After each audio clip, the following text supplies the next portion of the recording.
Hello, everyone, and welcome to Dialogue Tree. I am your host, Sacrabalic, your envoy of hope, and I normally say welcome to Dialogue Tree after I introduce myself. You'll have to forgive my disheveled appearance, for I have not had time to unshevel myself, because I have been busy lately. First off, hello, maid. Welcome. Perfect timing indeed. What, may I ask, were you not up to that the timing was so perfect, if I may? And meanwhile, you just stopped playing Metaphor. And how is that going? I have heard genuinely nothing but good things about Metaphor. Like, real talk, I've not heard a single bad thing about it. Have not played it myself, but I'm going to start off with a little sip of water to clear the palate. Everyone knows this is Dialogue Tree, so we have got to get fucking crunk. That good, huh? Wow. All right. All right. And now, the booze for tonight. What are we rocking? What's the cocktail? It's a screwdriver. I didn't have time to get fancy. I didn't want to get fancy. We're going to have a chill stream tonight. We're gonna have a nice, chill, calm little Dialogue Tree episode. So here we go. Let's go.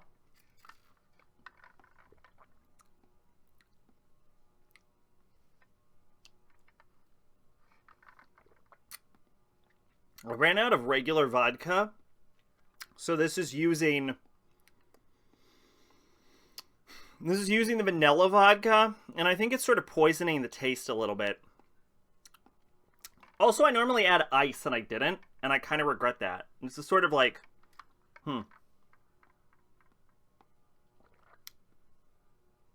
Yeah, it doesn't got that citrus flavor I want. Maybe too much vodka? I normally do 5 shots of vodka. 5 double shots of vodka, I should say. But I lost count, so there might be 6 in it. So I might be drunk as fuck by the end of the stream, but I think everyone's used to that by now. So, anyway, no real reason to talk about this drink much longer. Let's see. One singular complaint I have with Persona. Women can never just be evil.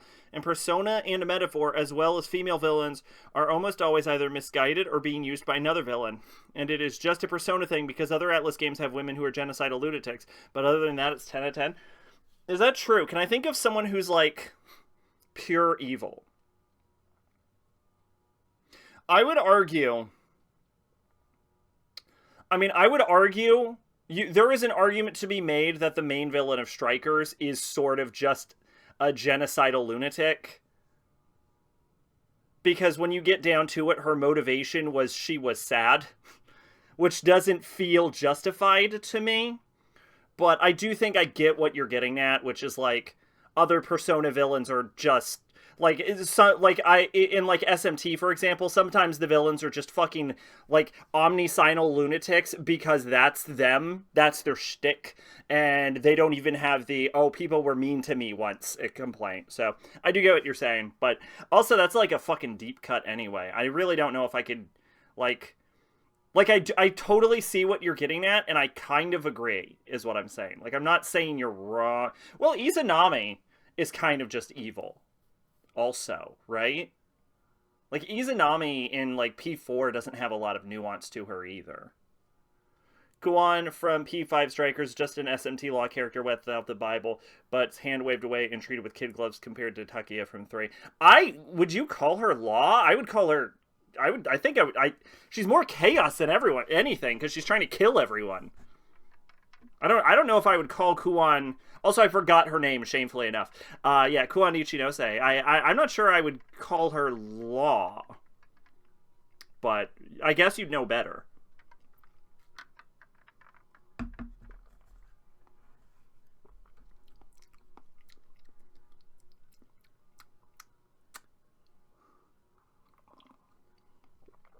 I actually really like her character. Like, I really like her. Like, she probably is one of my favorite Persona characters. But when you boil it down, her motivation is she's sad. So, yeah, I don't know. Loth, Law, and Chaos are all for genocide. It's just how they do it. That's fair, but she's more of like an omnicidal lunatic, which I more associate with Chaos. That's more of like a kill everyone is more of a Chaos thing. Law is more like everyone should follow me and me only. And anyone who's not me should die. Which wasn't so much of her thing. She was more like a kill everyone, destroy the world kind of thing. Anyway, yeah, okay, recap time, I guess. All right, so, I will say I've gotten past the tell-all part of metaphor, so now I know everything. I don't know what the tell-all part is, but that's good to hear, I guess. You got past, like, the exposition dumps, you mean? Like, you've got, like, the whole story. I hear it's a game about racism. That is what I've heard. I hear it's about racism.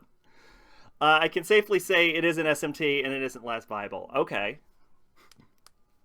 It is about racism. Okay. Yeah, so the unemployment arc is over. I have a new job, and it has been taking up so much of my time. That's why I was like, last time I did a stream was like 2 weeks ago, and I'm like, don't worry, y'all. Streams are going to start being more regular, and then they were immediately not, because I immediately underestimated the amount of time it would take. I'm fucking miserable. This job, it sucks. I hate it, and I'm literally already looking for a new one. I have like an interview on Wednesday. Fucking cross your fingers on that one for me, because I honestly the Wednesday one would be really fucking good if I get that, but who fucking knows? I have a comparison, but that would spoil the whole twist. I will leave that to your discretion. Actually, you know what? It's a new game. I was gonna say I don't care, but then also your chat is automatically inputted in the VOD, and I wouldn't want... And for some reason, people have started watching these in, like, VOD form. I don't know why, but if you're watching this at home a month later, hi, thanks for watching. Find something better to do with your time. Anyway, yeah. So, yeah, maybe don't put the twist in there, actually. That's a good call. But anyway, unemployment arc is over, and it is ending up taking a lot of my time. I'm trying to get my shit together, just in general. Just generally trying to get my shit together, but I'm trying to get my shit together as far as streaming goes. That's okay. I said I was going to have a new job by the holidays, and here I am. Yeah, no, I know that fucking vibe. Yeah. Let's see. Trying to get my shit together. Job search. Got a new job, hate it, trying to find different job. Yeah, that's what's going on for that. Unemployment arc did not last long, actually, surprisingly. Being sad at work and spending the rest of my time playing metaphor and trying to write, but I'm bad at writing. You know what? Here's the thing about that, is that, like, everyone's bad at writing. Just in general. Just everyone's bad at writing. There is no one that's good at writing. And your goal shouldn't be to be good at writing, because that's sort of a nebulous non-goal. Your goal should be to have fun and to get better at writing. And the best way to get better at something is just to do it a bunch. So keep at it, and you'll get somewhere.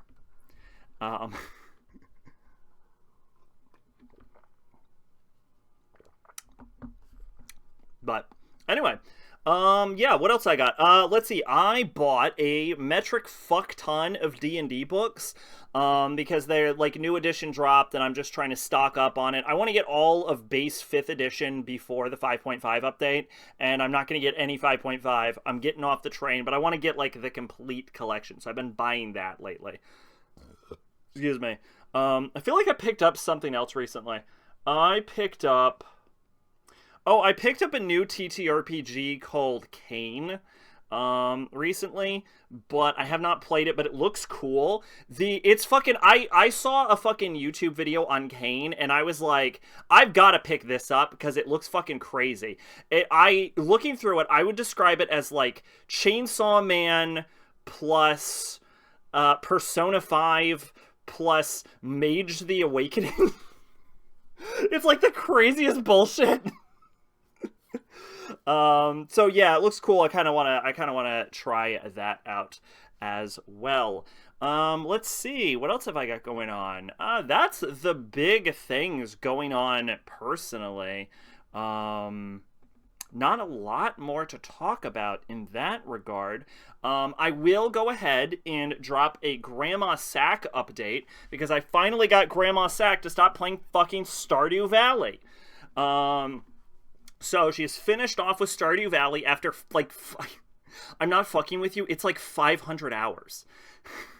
Like, I saw the Steam, and it's like 500 hours of Stardew. I don't even understand. I don't know if I have played 500 hours of any game at all, ever. I'm, like, baffled by that playtime. But yeah, 500 hours of Stardew. And so she hopped up on Nonary Games, specifically 999, a 9-person, 9 doors, 9 hours. I think I got the 9s backward. I don't know. I have not played this game. But yeah, she played 999. She beat 999 already, and she's moved on to the second game, which is like Virtue's Last Reward. And that is the last I've heard about Grandma Sack video games, which I've also never played Virtue's Last Reward. So probably sunk 500 hours into P5 from various replays. If we're talking all playthroughs, I probably have played 500 hours of some games. Would it be Persona 5? No, probably not. Just because Persona 5 is not long enough to get 500 hours in. Because I've done... Yeah, Persona 5 is not long enough to get 500 hours in. I've probably done 400 hours of Persona 5. The only game I think I would probably definitively say 500 hours is I could see 500 hours for Dragon Age Origins, because I have probably played that game.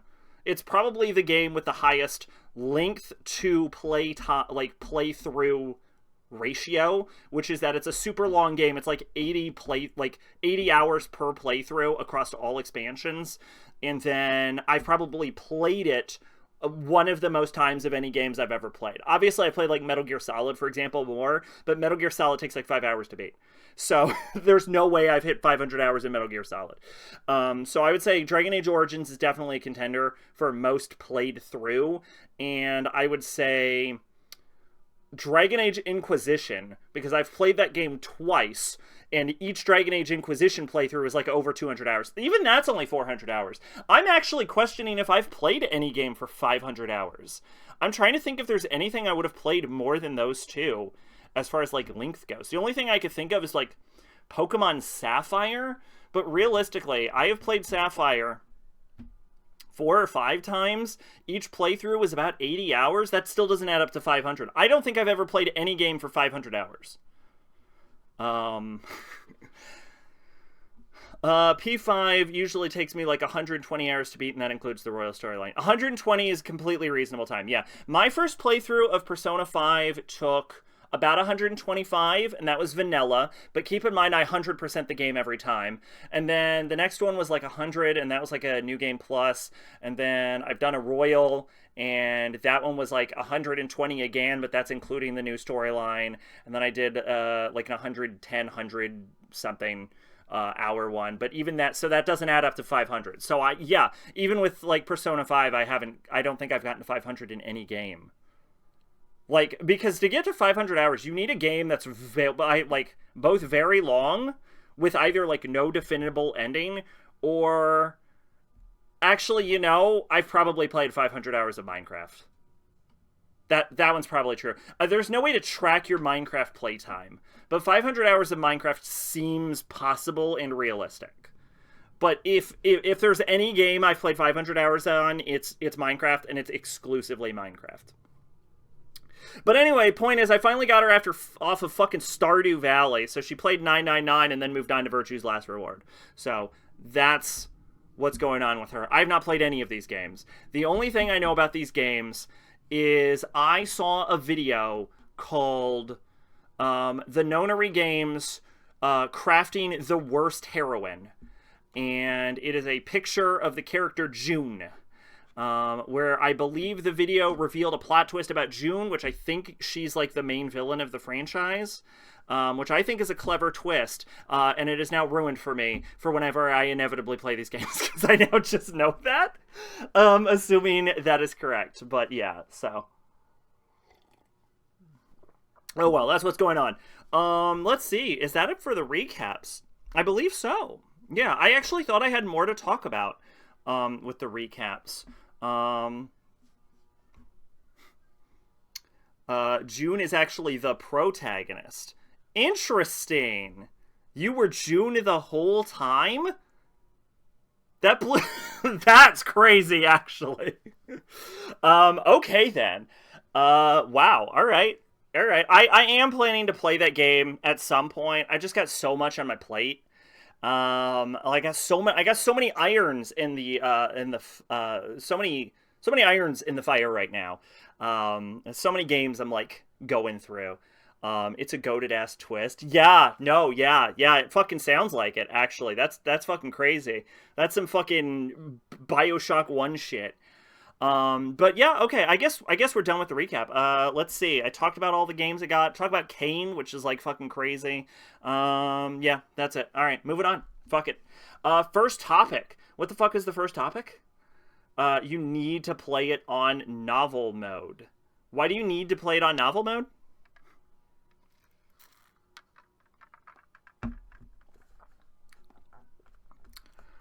All right, moving on. First topic. Unicorn. The twist doesn't work if you aren't playing it on novel mode. Oh, interesting.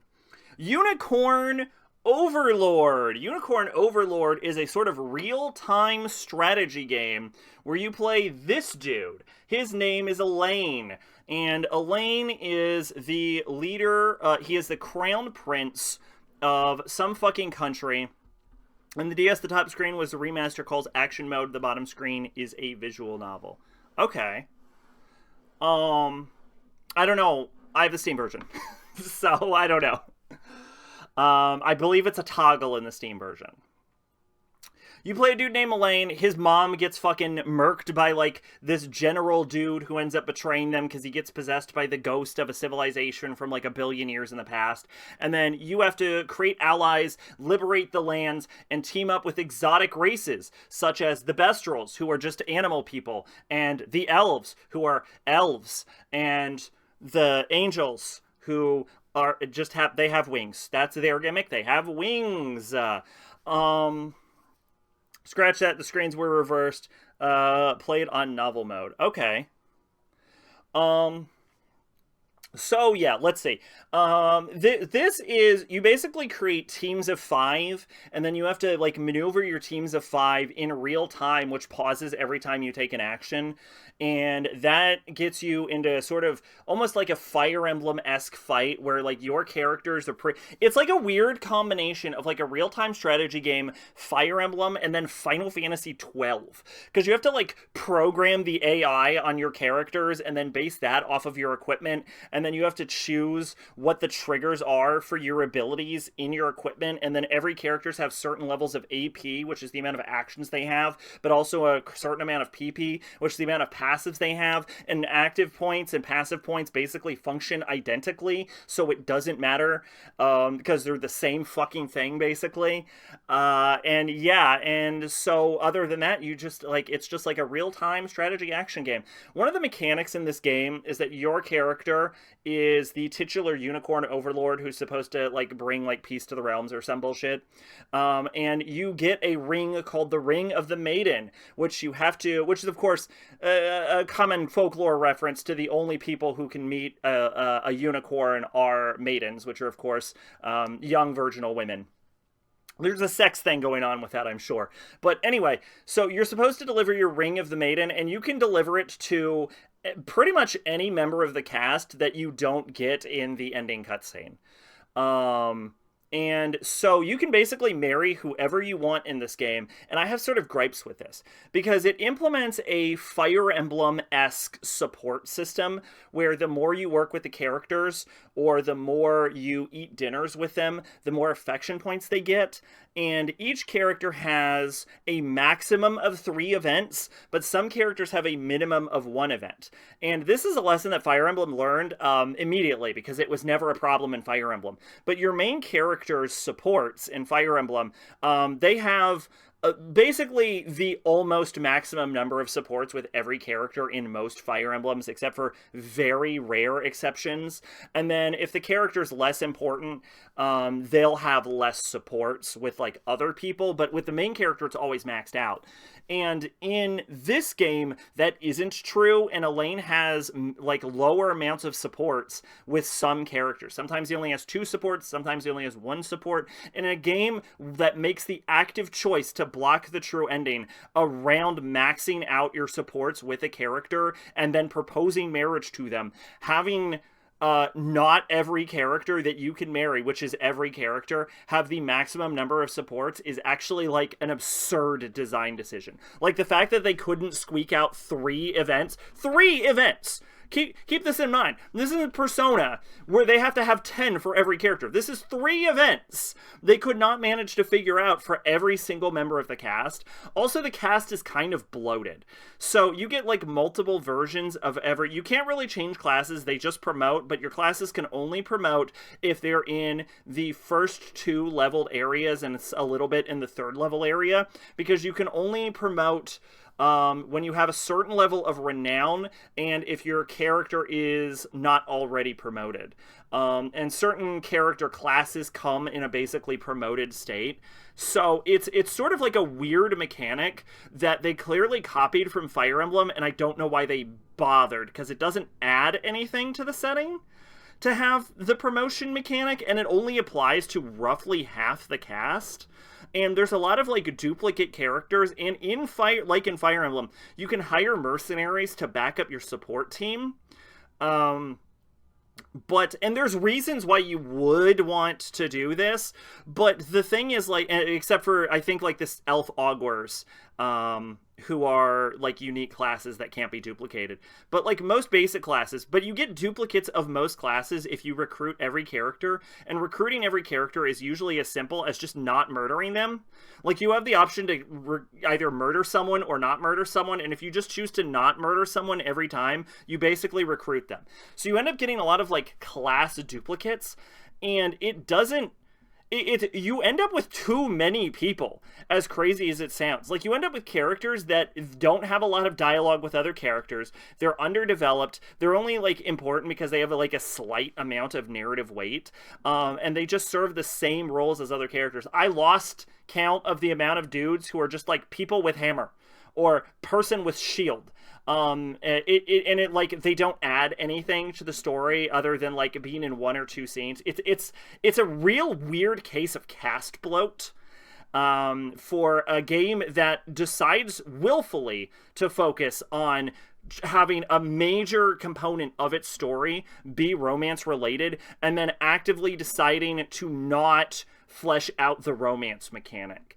A lot of reviews I saw about this game, which is what convinced me to check it out in the first place, was people talking about how it's like, oh, it's like Fire Emblem, but better. No, it isn't. I mean, it's a good game. I enjoyed it. I enjoyed the combat, mostly. But I would hardly call this Fire Emblem better. It makes a lot of weird mistakes. Like, going back to the characters, like, sticking with the characters before I talk about another super specific weird fucking problem this game has, is in order to get the true ending, you have to max out someone's affection level and then give the ring of the maiden to them, basically proposing marriage.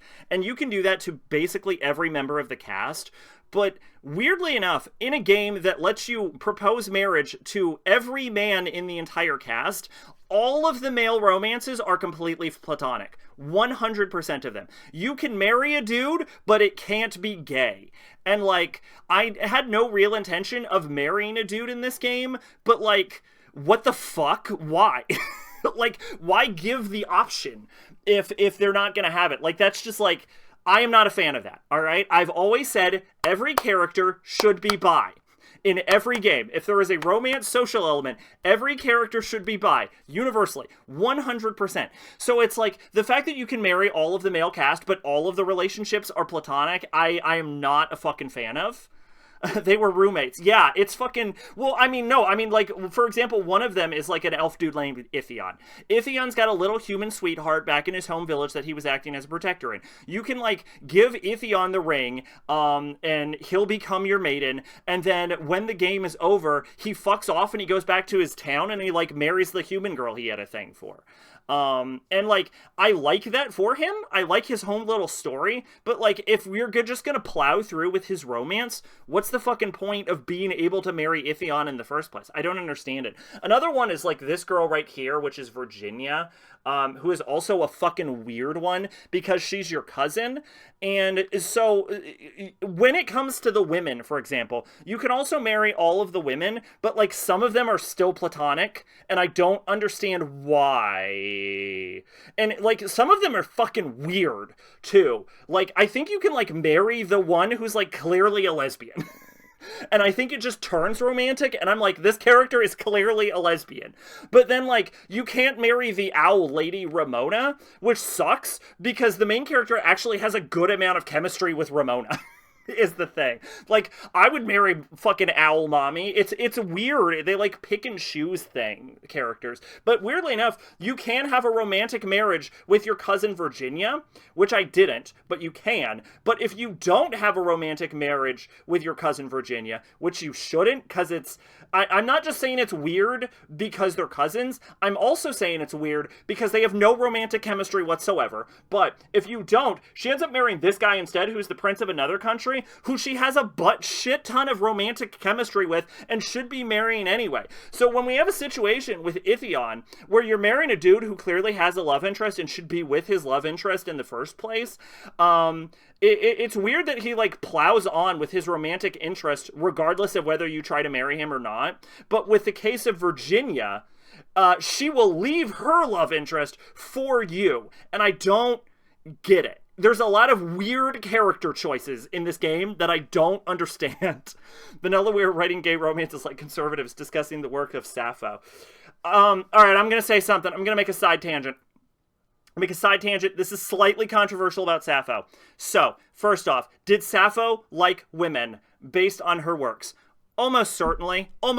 I can almost guarantee you yes, alright? There's no way she didn't like women, alright? But what I will say is, and people are going to hate this, Sappho also wrote a lot of romantic poems about men as well.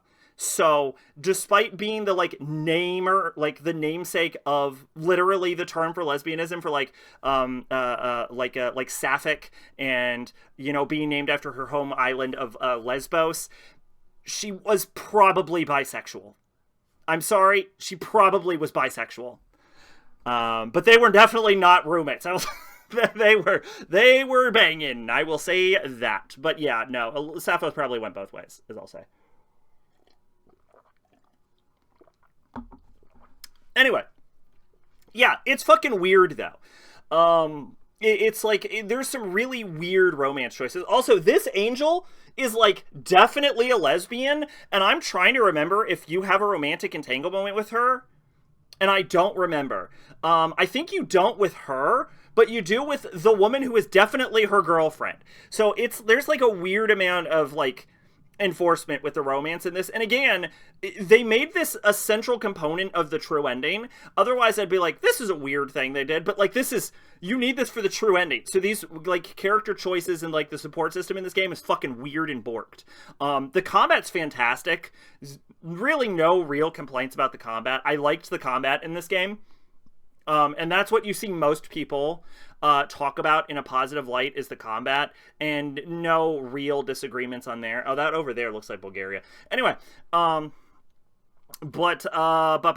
yeah, the game also has a lot of, like, weird bug design decisions. You need a shit ton of money to do shit in this game, like an absurd amount of money. There's, like, unnecessary grinding that does not mean to be in this game, and the game is not served well by the adding of the grinding you need to do. Like, if you're trying to get, like, all of the items from getting, like, the star shards, you have to, like, spend, like, millions of dollars fucking grinding star shards in the mines, which means you also have to spend hours grinding in the the mind. It's a fucking thing for some reason. It's like a weirdly grindy video game that only takes you to level 40, and yet there's also PvP, which wants you to be level 50. But also the items you get through PvP are absurdly expensive, but in order to viably compete in the PvP, you have to be level 50 anyway, and you've probably beaten the game because most people are like rocking like an Elgor or like the main character's mom, which you can only get by beating the game. So most of these items only serve the purpose of further enhancing the PvP, in which they're kind of useless for enhancing the PvP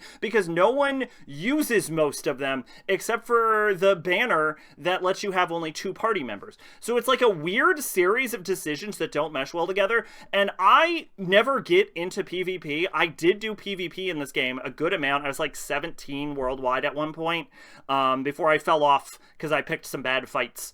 But what I will say is, as far as like the PvP goes, oh yeah, you can only do 10 fights per day, like real time. Like what the fuck? Like what the fuck? Who made these choices? It's like super weirdly grindy for no reason. I remember reading Sappho in high school, and in the textbooks we were from the 90s. Many times compared to the copies you could buy at a bookstore, they changed the woman and girl to man or youth several times. Not discrediting you, just saying something I remember from school. There are like historical poems of her writing to men. I'm not saying they didn't do what you're saying either. I'm saying there are like known poems from historians that where she was addressing men as well. I don't know whether they were more common or not, but she definitely also wrote very romantic poems to women. That's why I'm saying, like, the big thing about Sappho is people will be like, the they were just roommates thing, where defying the clear sapphic, if you pardon the term, overtones for Sapphos's work is, I think, very disingenuous. It is true from a historical perspective. We don't know, but we can fucking guess pretty easy, I would have to say. But yeah, it is interesting that like she did have several works specifically addressing men. I also wouldn't be shocked that there were 90s versions where they changed all the women to men, just because that's how they be sometimes in the 90s specifically. Greeks were really gay, like really, really gay. You're not the Greeks were weirdly gay. Like the idea, if I remember correctly, is if they're 14 or under, it isn't gay, is I think how it worked. And also that only applied to men, and it was mostly an Athenian practice, which Sappho's was not from, and I think woman on woman was still mostly frowned upon, so I think she was controversial for her time. But I am slightly talking out of my ass. And if you see a historian correct me, just go with whatever the fuck they were saying instead. But I believe that is the general gist of the situation on that. The Athenians were gay as fuck. I'll say that. They might not have thought so, but you know who was actually really gay was like fucking, not that this was related to Sapphos in any way, but you know who was really gay was fucking feudal Japan. Feudal Japan is one of the gayest cultures of all time.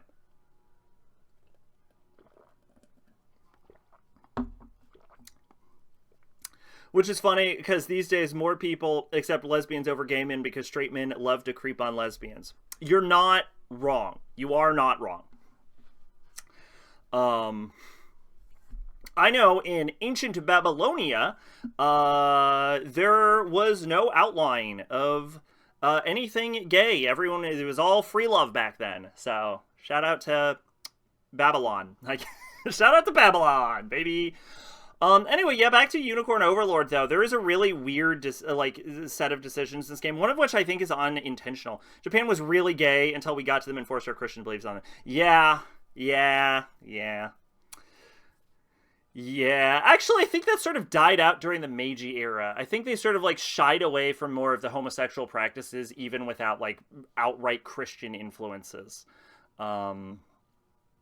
The Meiji era was almost a step back, but then again, it was offsetting the Tokugawa period, so, debatable. Anyway, doesn't really matter. If you have 99 of an item in this game, the game will continue to allow you to buy items past 99. And the reason this is an issue is because it doesn't remember you have an item over 99. It just erases that item from existence. And this game doesn't refresh its store. Ever. So that means that there is a finite amount of healing potions in this game, and you can end up deleting your healing potions from existence on accident, which is something I did to almost every store in the entire game. Alright, it was like half of the stores at the beginning of the game because I stopped using healing potions once I started getting actual healers. But yeah, so there's like a lot of weird miscellaneous bugs in this game that really should not have made it into the final product. I don't want to like shit on the game too hard. I will say that. Like, it's hard to describe the entertainment value of the gameplay, and I thought the story was kind of interesting. I think when we got into the past where we started talking about the ancient civilization possessing people, it was starting to lose me at that point. But yeah, it's also, the game's really dark at times, and I don't mean totally, I mean like lighting wise. Like sometimes it's hard to see in this game, and I'm not a super fan of this. There's like a lot of weird technical issues that this game runs into a lot of times. It's enjoyable, but most of the enjoyment comes from the gameplay. I think a lot of the characters are undercooked. I think the story can be a bit cookie cutter at times. They clearly want you to marry this girl right here, whose name is Scarlet, and she's basically the Pope. And she is a tsundere, but she's one of those tsunderes that they don't ever bother to make dere. She's just Tsun the entire time, which is what I like to call being a huge bitch. So, like, the love interest they push the hardest on you is a huge bitch, and I hated her. My actual character I married, I don't think is on screen.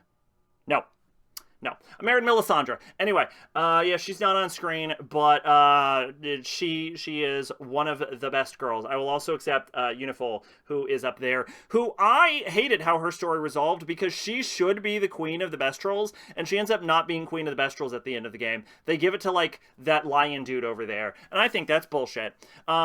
So, there you go. Anyway, yeah, Unicorn Overlord. It's a good game, it's a deeply flawed game, and it is not best than the best Fire Emblems. Despite what people are saying about it, you're probably getting that from a lot of the fucking Thracia crowd, is who I imagine is mostly saying that, because, yeah, I would not, it's like, it's around, I would say it's, people are going to hate this, I would actually say it's probably realistically around Engage level good. Narratively, it's better, because Engage's narrative is a fucking mess at a certain point, but anyway. Yeah, Unicorn Overlord. Okay, so, we're done with that. We are moving on, and we're going to bring it back to everyone's favorite segment.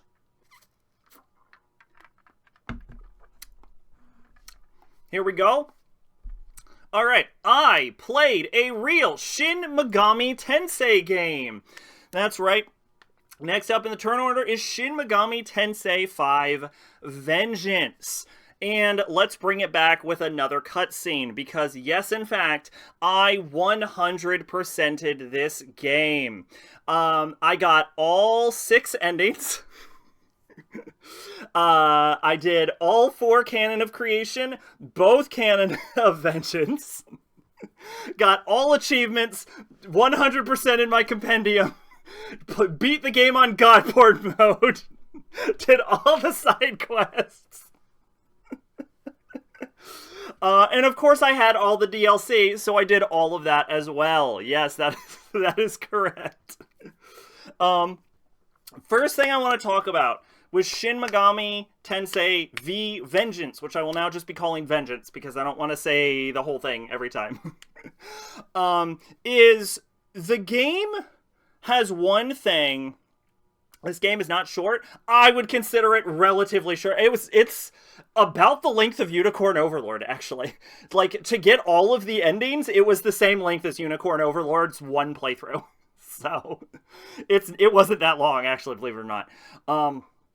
Yeah, this game has one thing that I need to talk about immediately, which is probably the best thing this game does, which is this game has, like, a fucking baller-ass soundtrack.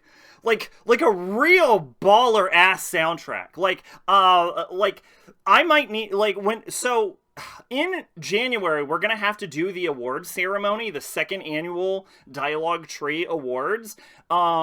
You can absolutely guarantee that this is a bare minimum getting a fucking nomination for Best Soundtrack. I don't remember what all of the games would be, are going to be on the list. But this is definitely minimum getting a nomination, and I would not, and you should not be shocked if this is a winner. All right, because holy shit. Now, funny enough, a lot of the songs don't match what is fucking happening on the screen.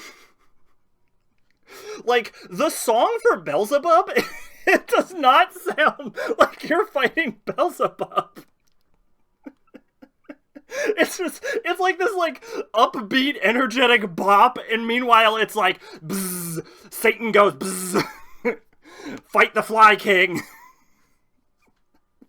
It's casting, like, death magic at you. It's very similar for the song The Adversary, which plays when you're fighting Satan. I'm like, what the fuck is happening? This song is way too jazzy for Satan. But I didn't mind, because they're fucking bangers. The Quidishtu theme is fucking baller. Fucking Shiva's theme, which I remember was actually in the original game, was fucking baller. The song when you fight Yoko is fucking baller. The Demi-Fiend theme in this I actually really appreciated also. I like the motif they bring back from the original Nocturne soundtrack. Yeah, fucking, I was like, ooh, this is pretty jazzy, good rock song, and then they start doing the fucking whispers, and I'm like, yeah! Now I'm fighting Demi-Fiend! The Mastema theme is my personal favorite. You know, that one I don't have saved, but I do remember it was pretty fucking good. Anyway, so yeah, I had to bring up the soundtrack because the soundtrack's fucking baller. Okay, so yeah, so in play order, I'll go ahead and drop that. I started off with Vengeance because people were saying you should do the canon of Vengeance before Canon of Creation, before the game was even coming out, because apparently SMT fans fucking hate Canon of Creation. I am gonna make a controversial statement. I liked Creation. Now, I know they added a handful of scenes, so I am aware that I wasn't playing the original version as it was released, and I do know a lot of people said it was rushed, and it does feel a little rushed when you get to the, like, fourth area, because it does kind of, like, everyone, like, makes their alignment choices, and then it's like, fourth area, go! And, like, I feel it's a little rushed there. I feel like there could be handful of more scenes, but it doesn't really feel that bad. Like, Creation actually felt like it did flow together pretty well. I like Canon Creation because I liked Vanilla SMT, but I did like Vengeance more. I don't know if I like Vengeance more, if I'm being totally honest. And I know that's going to be very controversial. I might actually have liked Creation better, but I did like the Vengeance playthrough. And I started with the Vengeance playthrough because that's what everyone said too. I like Tao and Yoko more than Yuzuru and Dazai. I like Yuzuru, actually. I like Yuzuru more than I like Tao. I fucking hate Dazai. I fucking hate Dazai. I hated Dazai the moment I saw him. I'm like, look at this little fucker. Oh, I hate this fucker. I have to say, I had Dazai pegged completely wrong, kind of. Because I saw this little fucker. Okay, you like Vengeance, Yuzuru. I like original. Well, yeah, you know what? You're not wrong, because he is a little flat in Creation. I will give you that. He's really good in Vengeance. He's really good in Vengeance. I fucking hate Dazai in every playthrough. I fucking hated Dazai in every playthrough, especially Vengeance, but he's kind of the worst. And, like, when he first shows up, now I have to say, I fucking pegged these characters completely wrong as far as, like, reps go, because I saw Dazai, and the moment he's, like, filming a fucking YouTube video and going into, like, he's like, oh, a haunted video, let's go, everyone. I'm like, look at this fucking motherfucking chaos character. Nope. Nope. Was not expecting Law from him. Dark Law character in fucking Deed. Yeah, no, he is not what I would have assumed was the law representative. And I also was super not expecting Yuzuru as Chaos. They took a really interesting route with that. They sort of like subverted, like they set up like archetypes basically, and then they subvert the archetypes for the routes. And I think it's a really unique aspect of this, actually. I really appreciated that part of the creation storyline. That doesn't play as well in the Vengeance storyline, but in the creation storyline, I think that played very well. One thing that really fucking bugs me about the opening of this game is at the opening of the game, Dazai, when you first get pulled into Dot, Dazai is like filming a YouTube video in this like tiny fucking shit tunnel, and overhead of the tunnel there are the words clearance 1.5 meters, which, give me 1 second on this. Let's see, 1.5 meters to feet is 4.9 feet. Excuse me. Look at this Chaos character 30 years later. We only need one god. You don't need excessive false opinions. Yeah, I was surprised in that. Yeah, Dazai's weird because, like, Dazai, even at the end of the game, he feels like a Chaos character. He's like a Chaos character that went full law. It's fucking weird as shit. Which I guess is the essence of Dark Law, which I'm not familiar with because I haven't experienced a game where that was a thing before. But yeah, he's like a Chaos character went full god. He was like, God, praise Jesus. Christian nationals, yeah. It's certainly, whereas like Yuzuru, even at the end of the game, is still like mostly a good dude, is the craziest part, which is like completely contrary to Chaos, and it's like usual portrayal in like the other SMT games I played. So I really do find the subversions from your expectations in the creation route to be really interesting, and I think it's also fun that you get to see the battle against not Abdiel, fucking Mouth Stomach Man, Demon King guy. SMT9 and SMT5 are the SMT games with light, neutral, and dark alignments on top of law, neutral, and chaos. Yeah. Okay, interesting. That's an interesting set of company. That's how SMT9 has 9 endings. Oh, well, maybe I'll play that at some point. But yeah, no. Also the fucking Cert cutscene where Cert drops in, that shit is baller as fuck. You don't really have as much of an equivalent to that in the Vengeance playthrough. Vengeance is very much focused on Yoko. I would not be shocked if at some point there's like a translation or some shit, or maybe I'll learn Japanese all the way one day and I'll fucking play it. The only guide is for the neutral playthrough. But anyway, I started with Vengeance because that's what everyone said. I'll go. Oh yeah. Anyway, about the fucking clearance. When Dazai's filming that YouTube video, there is a 1.5 meter clearance on the tunnel, and Dazai has to duck down because of fucking course he does. Which 1.5 meters is like 4.9 feet. 4.9 feet. Right? Keep that in mind. And the main character is just casually, not even ducking, just casually walking down the hallway. How fucking short are these people? I think Yuzuru is also walking down the 1.5 meter hallway. Like, you think these characters are like normal human sized? They are all shorter than you. They're not just shorter than you, they're shorter than every person I know. Except for Dazai, who seems to be the only human-sized person in the entire game. All of these characters are like, actually have dwarfism. It's fucking wild. Anyway, ignoring the opening of the game. Yeah, so I started with Vengeance. I like Yoko as a character. She's wrong, but I like Yoko as a character. I actually really like Yoko. Also, her in the fucking Tiamat form with that red lipstick. Oh my god. I'll say it. Hot as fuck. Alright, I'll say it. Anyway. But yeah, I like Yoko a lot as a character. I think she's a really interesting character. I think she makes a fantastic antagonist also, especially if you're going with the Tao route. And I like that she's sort of like built up throughout the course of the game because she's literally your ally. And even towards the end, she doesn't want to betray you, and she basically gets forced by the influx of Magatsuhi from the Quiddishtu, which like forces into the Tiamat awakening. And I think I think that's really interesting. Like she's a really good character. I would say like the characters are better written in Vengeance for sure than Creation.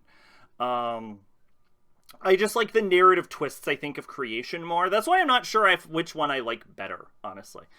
I also got the Yoko ending, although I intentionally got the Yoko ending because the whole thing about Vengeance is like you're on the Vengeance route and Yoko's the new character that was added into the game. So I like went out like I at first I was just playing it by ear and just making whatever normal choices, and I was already like primed chaos. But right at the end of the game, I made the active decision to like make a few extra chaos choices I normally wouldn't, just so I didn't accidentally slip my alignment. Because I wanted the Yoko ending, and I don't know how I feel about the Yoko ending, mostly because, again, as I will have to talk about, she is wrong. She is actually wrong, but I do think, I actually like her final cutscene. I think she has the best final cutscene in the entire game, where you're sort of Adam and Eving it underneath the Tree of Knowledge. I think that's very nice. But the reason I specifically went for her is because she was the added character, and it's called Vengeance, and at the beginning of the game, you make the active choice to take her hand. It felt thematically appropriate to take her hand a second time. Like, it feels like what you should be doing. To be fair, Vengeance is so different from the original game that I argue Tao is a new fucking character. They made some character choices retroactively, where she like almost stabs those guys or those girls from while like defending her friend. It is certainly some choices. I would say she's mostly the same character, but just like being influenced by Yoko's chaos juice. The whole time, which I also think is another interesting aspect of the Vengeance route, which is as it's going on, Tao is becoming more chaos-pilled, whereas Yoko became more law-oriented as time goes on, before they both fucking die and enter their goddess forms, and then they get fucking locked in because they're basically demons at that point. And then they like no longer can pivot out of their forms. And I think that's kind of like a really interesting aspect that the game chooses to explore. This is why I actually like both routes. I also like the more heavy integration of Kansu in the Vengeance route, where he's just a series of like disconnected side quests in the Creation route. So it's a real give or take. That's a problem. That's why I like don't think I have a preference on which one I like more. I like both of them for completely different fucking reasons. I'd argue that Tao is one of those classic SMT. Are you sure that's a good ending? Yes. Yes, I will make an argument about which endings are the good endings later, though. Yeah, so the Vengeance ending's really good. I like the integration. It feels Tao, even though they write a new story from her, looking about how Creation went, she does feel a little forced in there with the way that some of the dialogues happen as you go along the journey, because they basically repurpose Amanazako dialogues to have Yoko instead. And it's not bad per se, but it is a little more awkwardly paced in that regard. And the Quiddishtu, although I like them, I do feel like they have a little bit less impact than Lamu. So I'm not sure. And they show up and then they die just for Tiamat, and then you jump directly into fourth area, and the transition to fourth area in Vengeance is a lot more awkward than the Creation transition. Strange Journey was, are you sure that's... Strange Journey is definitely, are you sure you got the... Yes. Although that's, I think, every ending in Strange Journey. Strange Journey has no good endings. You're just various levels of fucked.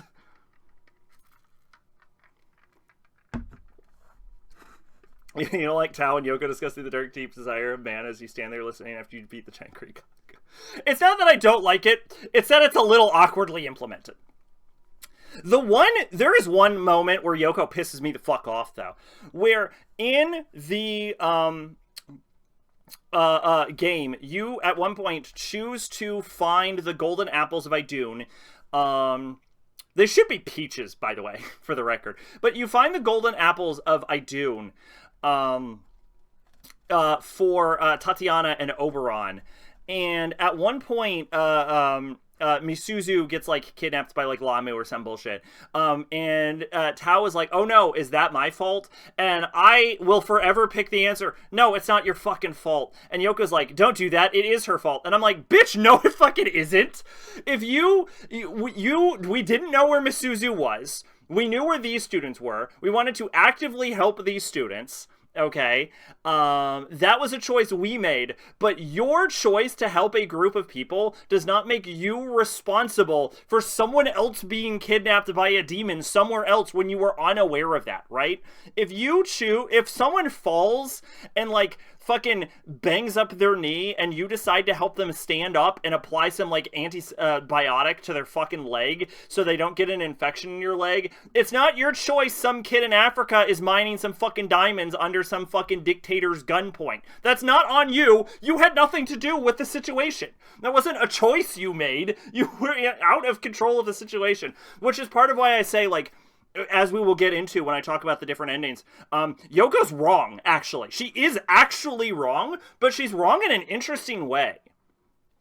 I thought you were going to talk about her talking about cars. SMT fans beat that scene to death. NT fans reading too much into things, but my God. I appreciate the car scene because it actually... because it actually does sort of go to show Yoko's philosophy, which I would argue is, like, a core feature of Yoko.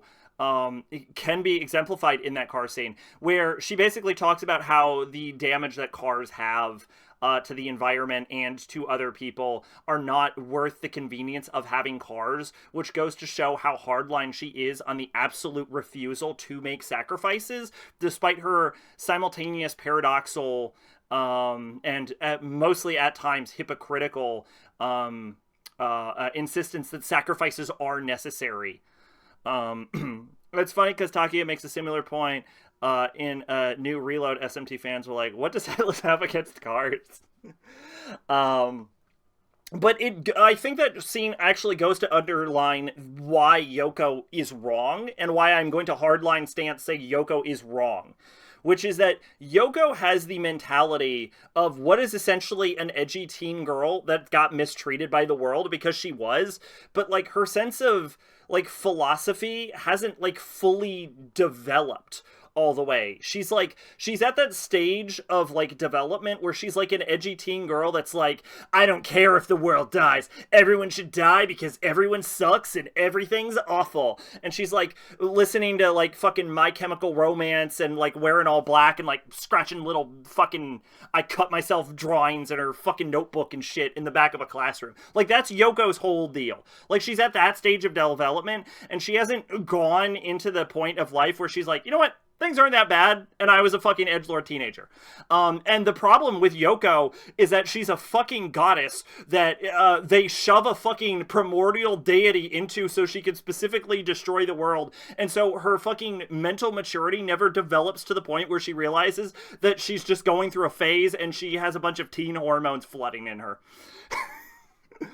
Which is funny because Takia makes this point very clear. People ignore how many deaths are because they care the value convinced over the lives of others.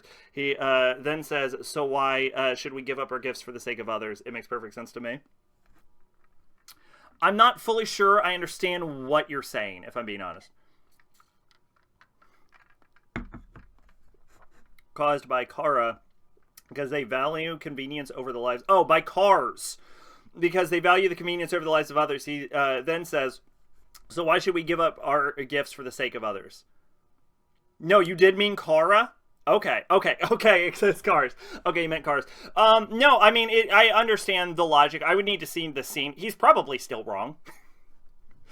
Because it's sort of a one-sided argument, because cars also have a lot of benefit to humanity that goes beyond just convenience. Which is, like, cars are, like, hyper... valuable for, like, logistics purposes. for example. And society as large cannot exist without the logistics that would be required for cars. Like, if we were in, like, horse and buggy fucking days where you could travel 15 hours per day, there's a reason, like, you go back, like, 200 years, people starve to death all the fucking time, like, in mass. Like, people starve to death all the time now, but it was so much worse back then. And it was because we didn't have fucking cars. Because, like, cars and planes, as much damage as they do the environment, and there should be, like, pivots away from, like, fossil fuels into, like, more renewable energy, like wind, solar, hydro, and of course nuclear, so that we can, like, pivot into, like, more, like, electric vehicles and electric planes. Or electric planes possible? I don't know. We'll work on it, right? But, like, also it's worth noting that if we just everyone got rid of cars, like, imagine trying to get to a hospital. Right? like someone is like, oh, I got shot. Well, better get in my horse and buggy and take 15 hours. Oh, and then I've died. I bled out. Oh, I couldn't get to a hospital because the hospital's 12 miles away, and that would take an entire day by horse and buggy. And also everyone else is in a horse and buggy. Like, it's a very one-sided argument, which is, again, the sort of issue that Yoko has, which is she's an underdeveloped teen girl with hormone problems, like all teenagers, and her mental maturity hasn't progressed to the point where she realizes that destroying the world because people were mean to her is fucking stupid. It makes no goddamn sense. Especially when you have the power of a god and you can do whatever the fuck you want with it. I'm just saying, his sentence makes sense. People on Reddit claimed he wasn't even coherent, that Atlas writers just hate cars. The fact that they've used the same metaphor to prove the same point in two different instances also might imply that Atlas writers do in fact hate cars, though. To be fair, it could be both. They might actually hate cars, though. But yeah, no, I find Yoko a really interesting, likable character, and again, she's super fucking hot with that red lipstick. I don't know why, I don't normally like red lipstick, that shade, on, like, pale women, but fuck. They are written by different people. Yes, but the company culture might default to hating cars, right? Like, they might be different writing teams, but, like, they get coffee in the same room. You know what I'm saying? So it could easily be like, I'm gonna write a scene about how I hate cars. I'm also gonna write a scene about how I hate cars. And that's how you end up with car scenes. We'll find out. We'll find out if there's a car scene in Persona 6. We'll know. We'll know that there's a clear anti-car sentiment in Atlas. That guy is inspired by genius and Charles Manson, not the most sane individual. Yes, that is fair. But I'm actually gonna say something else controversial. I don't like Tao very much. If you can believe that. She feels very plain and milquetoast to me in every playthrough. They do take an interesting twist with her in the vengeance route when she almost stabs those girls, but that also feels slightly unearned and out of left field in that scene, and even given context for her earlier and later scenes, it does feel a bit out of character. Also, the story never addresses that scene ever again. Like, she almost kills two girls with a fucking shard of glass, and they just, like, never bring this up ever again, and it's real weird that never comes up again. Tao is my favorite law, is not my favorite law character, that is for sure, yeah. I don't dislike her, but I'm very neutral on her. I do like Yuzuru better, even comparing, like, Creation Yuzuru to Vengeance Tao. I still think I like Yuzuru as a character better. I do like that they explore him a lot better in Vengeance, and part of my, like, appreciation of Creation might actually be because I did Vengeance first. But anyway, yeah, I did Yoko's route, then Tao's route. Excuse me. And then for Creation, I did True Neutral, then Law, then Chaos. I did Law before Chaos because I fucking hate Dazai. And I wanted to get that one over with so I wouldn't have to suffer as long.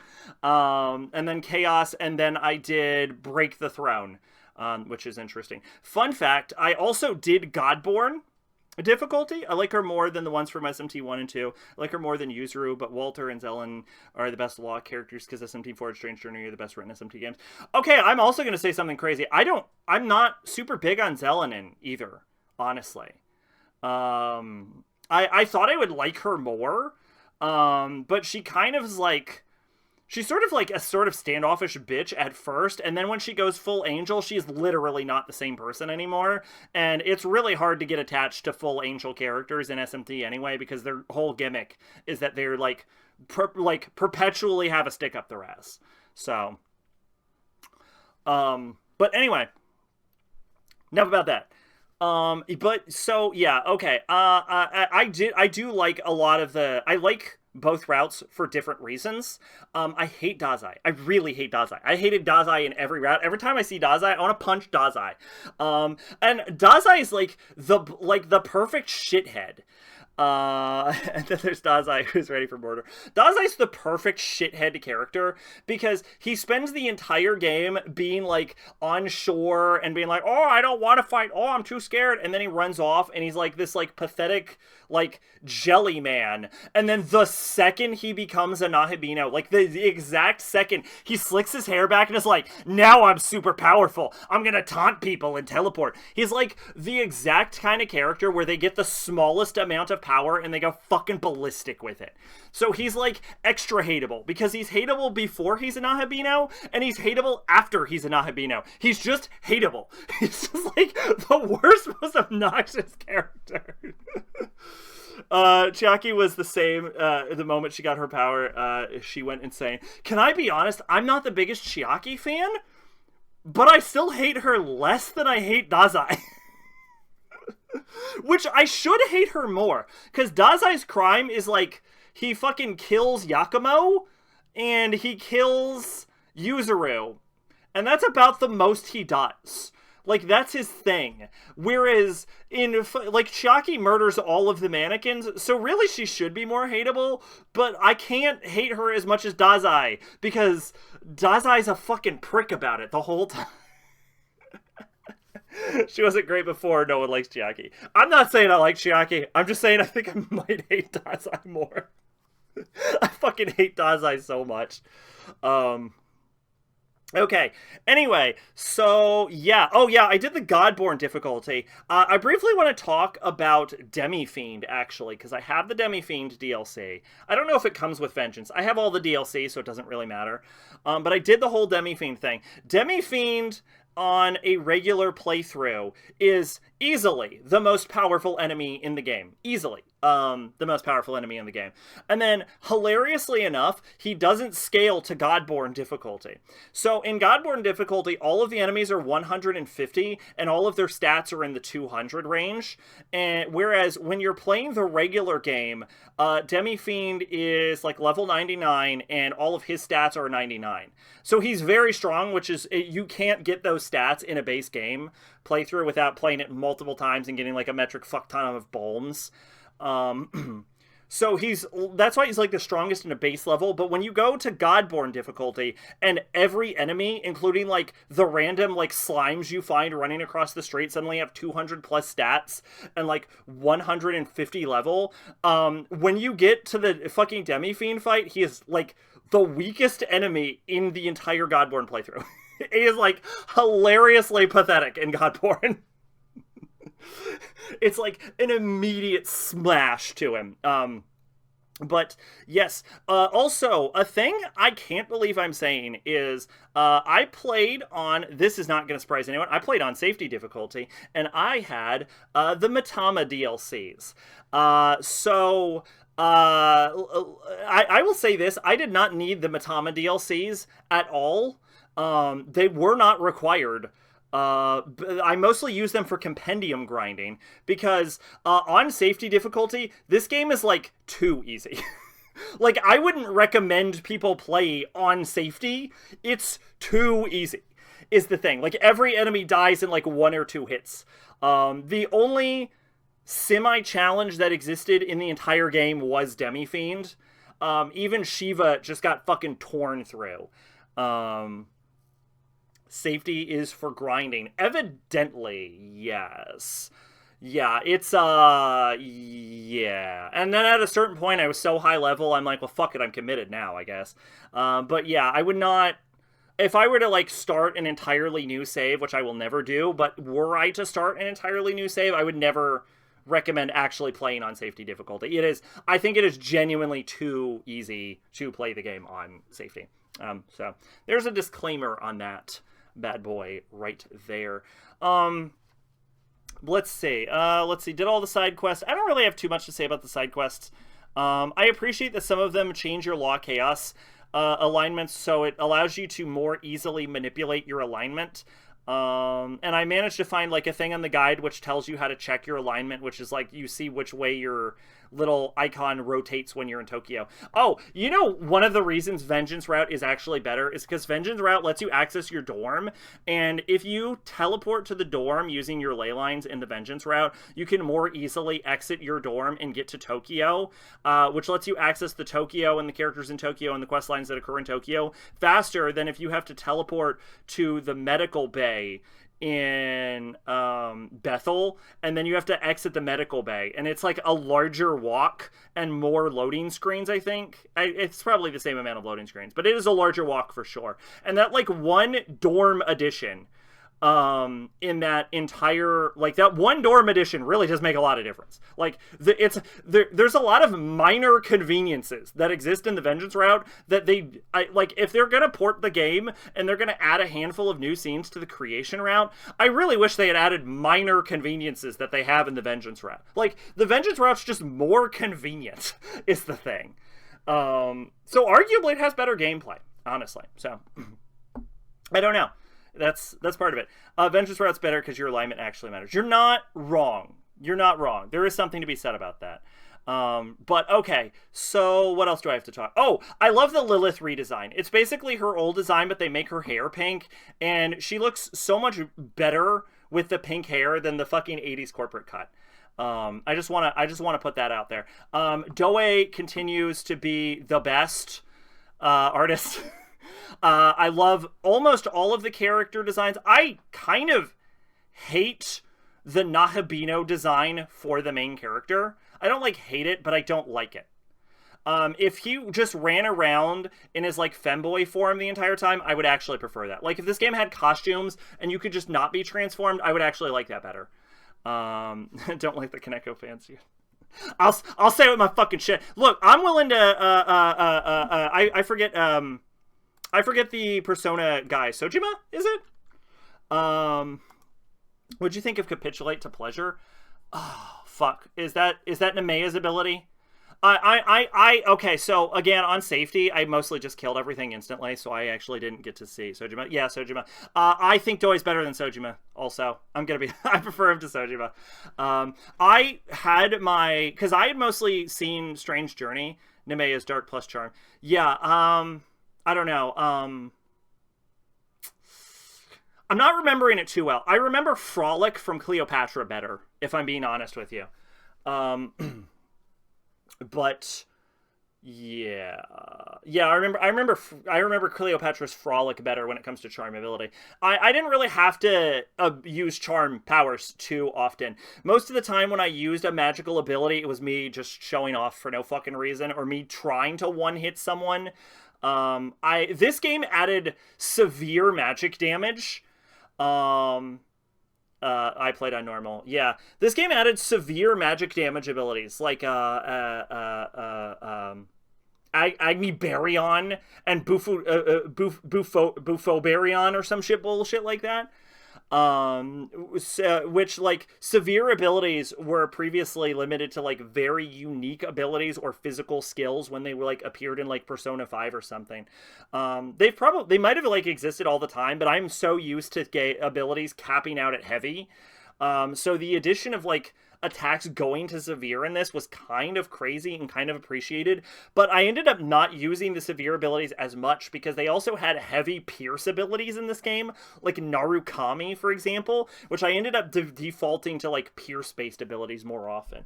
One of which I like spammed the fuck out of was like Moonlight, which is like a Nahabino exclusive severe ice damage to all enemies, and that was my kill move that I used on every fucking boss throughout the entire game.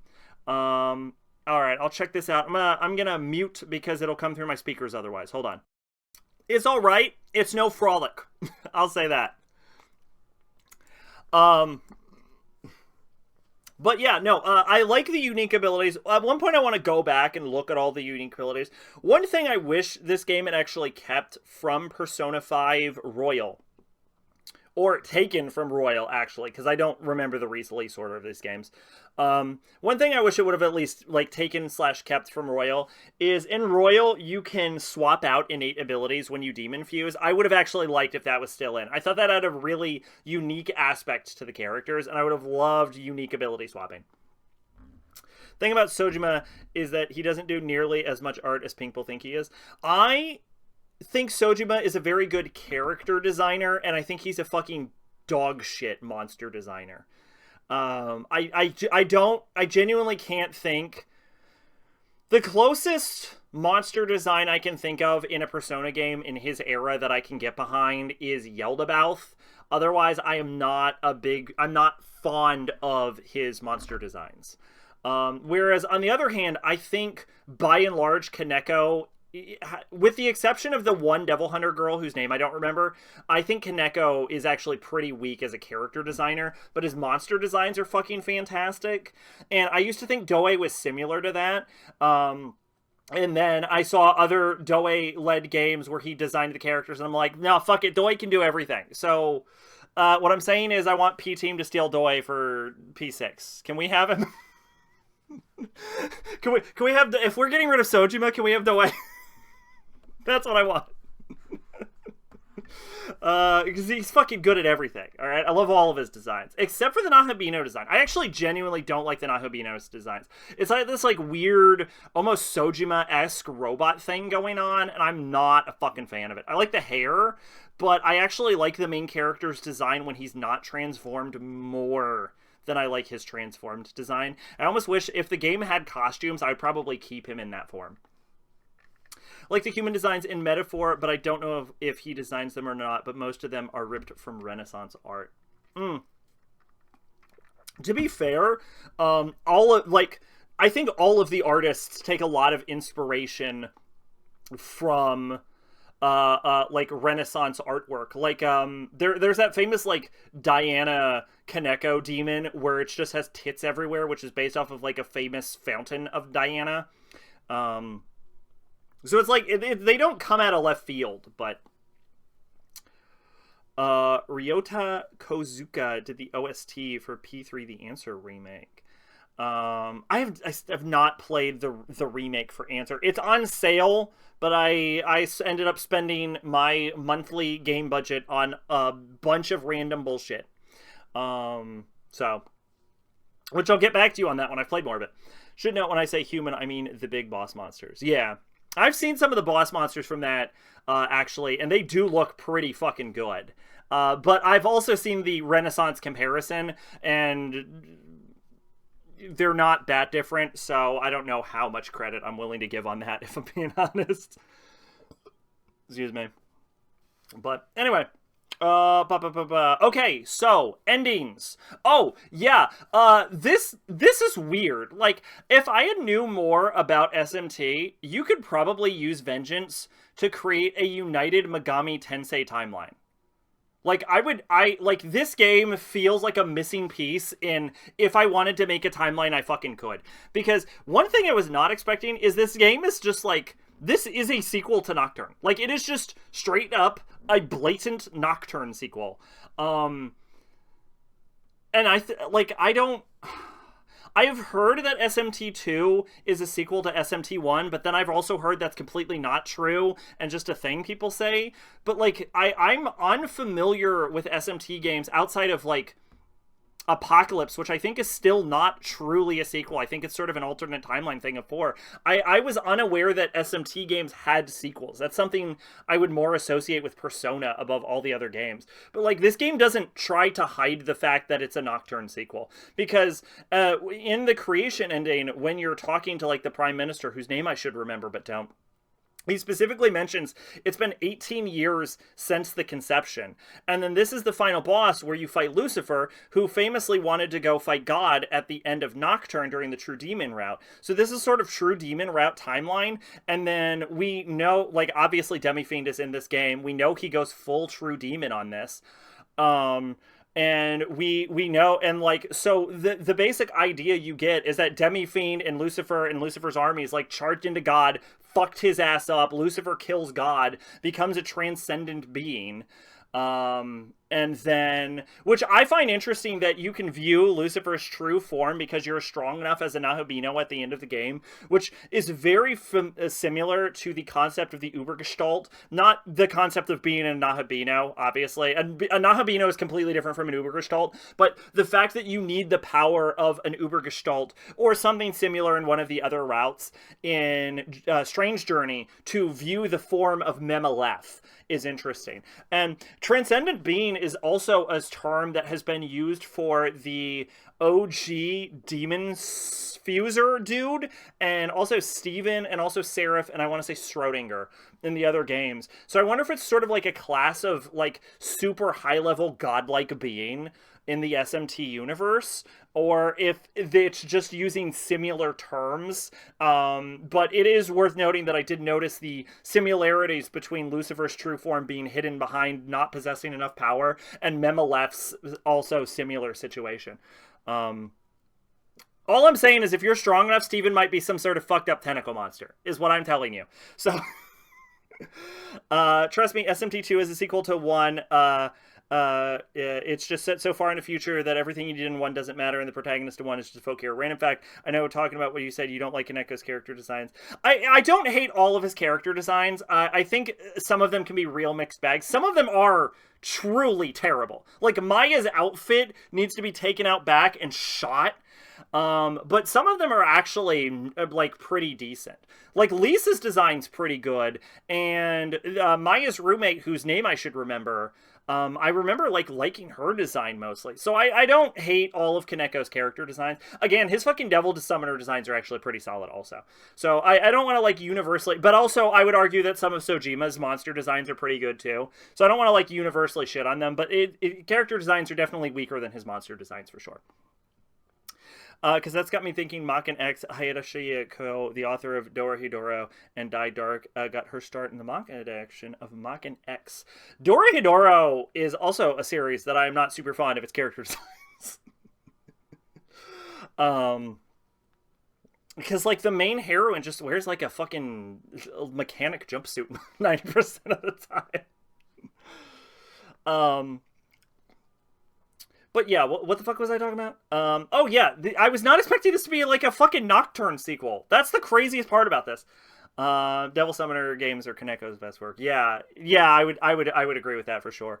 Yeah, this is just straight up like a Nocturne sequel, and like you meet like a fucking Demi-Fiend, and then Pixie's like, yep, he went full true demon route, and we sided with Lucifer, and then that's done, and now we ain't got nothing going on. So what's going on with you? Oh, becoming God? Cool, we're in. Fuck it. I don't. Fuck it. We ball, I guess. The protagonist of Maken X is just a schoolgirl, which apparently can be done in various degrees of correctness. Because what is it? The SMT if uniform is a fucking travesty that should be taken out back and shot. Is it the if uniform? What's the one that's just like, yeah, it's the if uniform. What the fuck is that? Oh my god, is the if uniform the worst fucking thing? You know what? I'll take it back. I don't even think necessarily Kaneko's bad at characters. There's periods of time where he just makes the worst, ugliest clothes imaginable. Like, Maya's clothes are a travesty. They're literally a crime against humanity. It's just like brown with pink hearts on the tits. Like, what the fuck? Anyway. Yeah. Fucking random ass Nocturne sequel. Yeah. Demi-Fiend's cool in this, actually. I appreciate that they don't have Demi-Fiend talk, and all of the conversation happens through Pixie. What's this? This is the design for Maken X. Oh, that's not bad. It's got a sort of Chinese flair to it for no reason. But that's not bad. Well, you know what? Actually, the hair is distressing me the more I'm looking at it. Actually, she's starting to look like a JoJo character.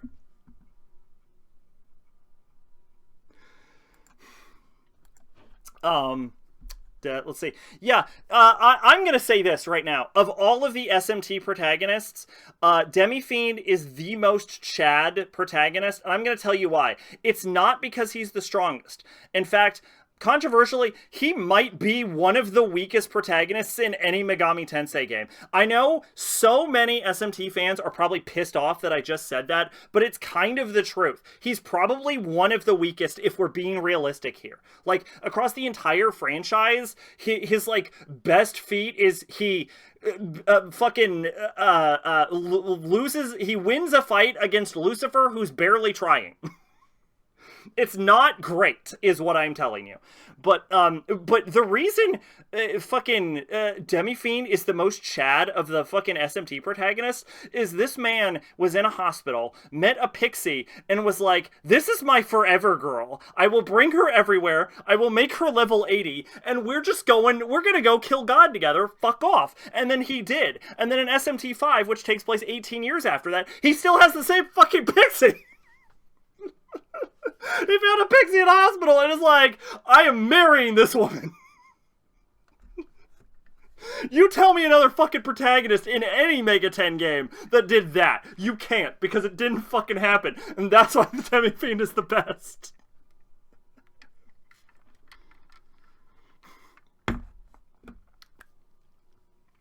Alright. Let's talk about ends of the games and implications. So, SMT5 is based around the concept of the mandala system. Basically, the idea is a god rises up, creates a new world. Then what happens? They get killed by some demon or some bullshit. The new demon or some bullshit takes over, creates a new world. Rinse and repeat. Happens all the time.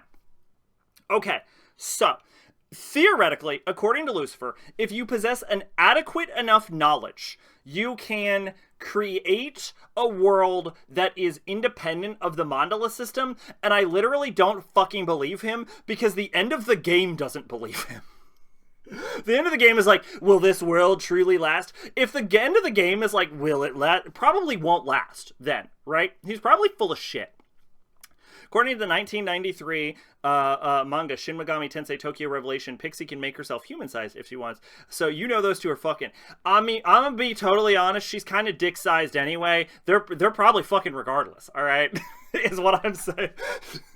What I'm saying is, full shout out to Demi-Fiend. All right, like, it says a lot about his character, right? That he is basically in a committed relationship with this random demon he met 18 years ago. All right? Full fuck. No one else does that. Although I do like that this game tried to give the Nahabino...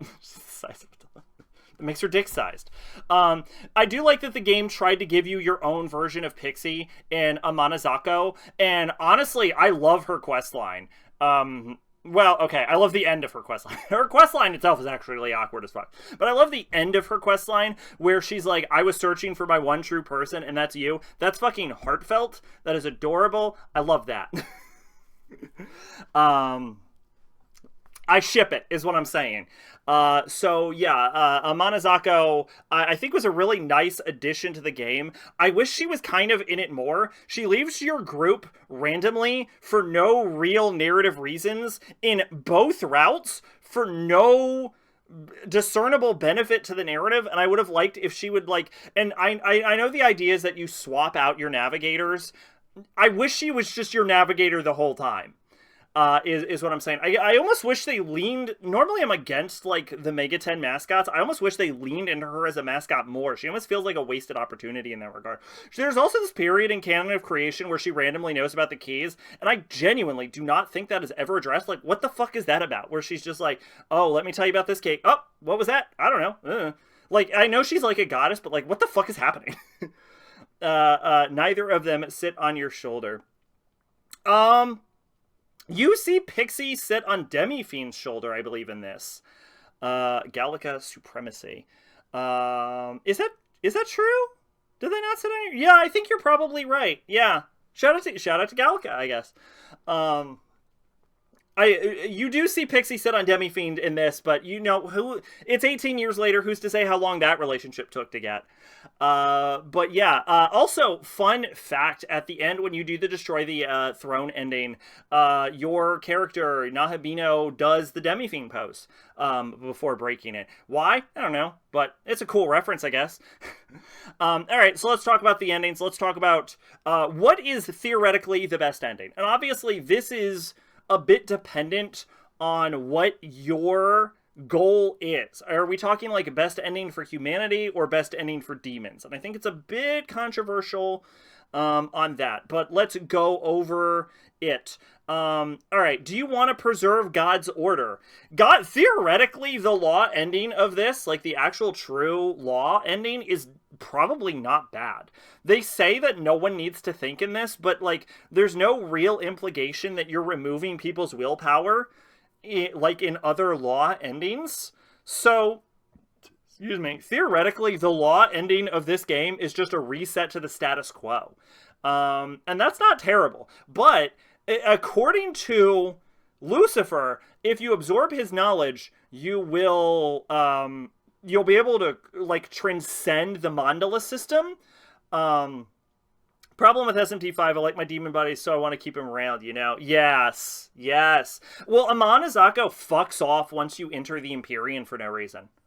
Or, not the Empyrean, the throne area. Once you do that, you just can't get her back for, like, and I don't know why. And there's not even, like, a scene dedicated to it. She just leaves the game for some reason. It's real fucking weird.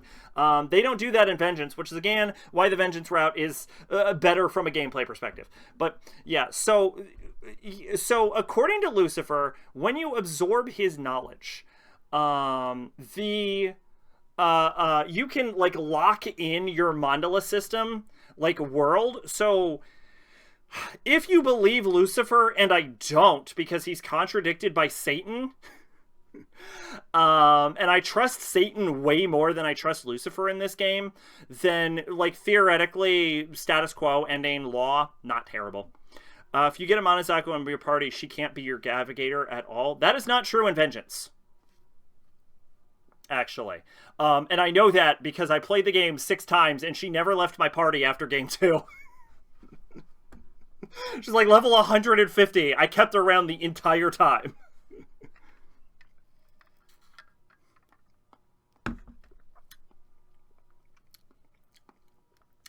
But yeah, so I'm gonna say law route, that's like baseline, right? Chaos route. The chaos route's interesting because it sort of frees you from the tyranny of the law system by adding myriad of gods. But the issue with that is it causes, like, full-scale demon war. And it's implied, like, a lot of people die in the conflict, but, like, not too many people. It's very ambiguous to how bad the chaos ending of this is. It seems like there's, like, disagreements and violence that results in the disagreements and, like, violence between the demons, but this isn't like your typical chaos ending where everyone's fucked and everyone is dead. It actually seems not that bad.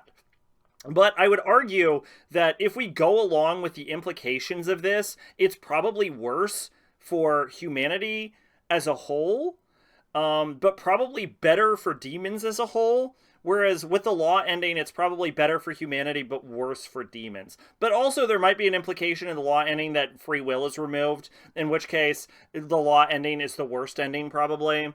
Arguably. Who fucking knows?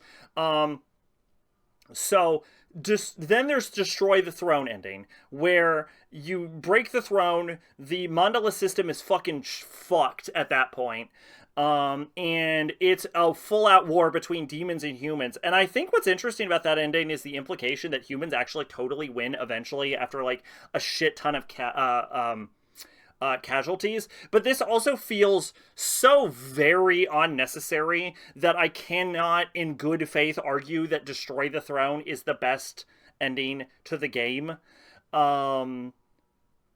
because it's almost certainly not. It's probably the one that ends up with the most casualties. So ironically enough, the humans are probably better off in law or chaos than actually neutral. And then there's the true neutral ending, where you create a world for only humanity. And again, according to the implication from Lucifer, this is supposed to last forever, but it almost certainly doesn't last forever. Actually, no, in true neutral, I don't think you absorb the knowledge of Lucifer, do you? No, you do. You do absorb Lucifer's knowledge in True Neutral. You don't in Destroy the Throne because he only appears when you try to ascend the throne. So, anyway. So, theoretically, it's supposed to last forever, but Satan sort of contradicts him, and Samiel contradicts him, and I think Mastema contradicts him, and I trust those three more than I trust Lucifer, because I don't think Lucifer knows what the fuck he's talking about, despite being a transcendent being.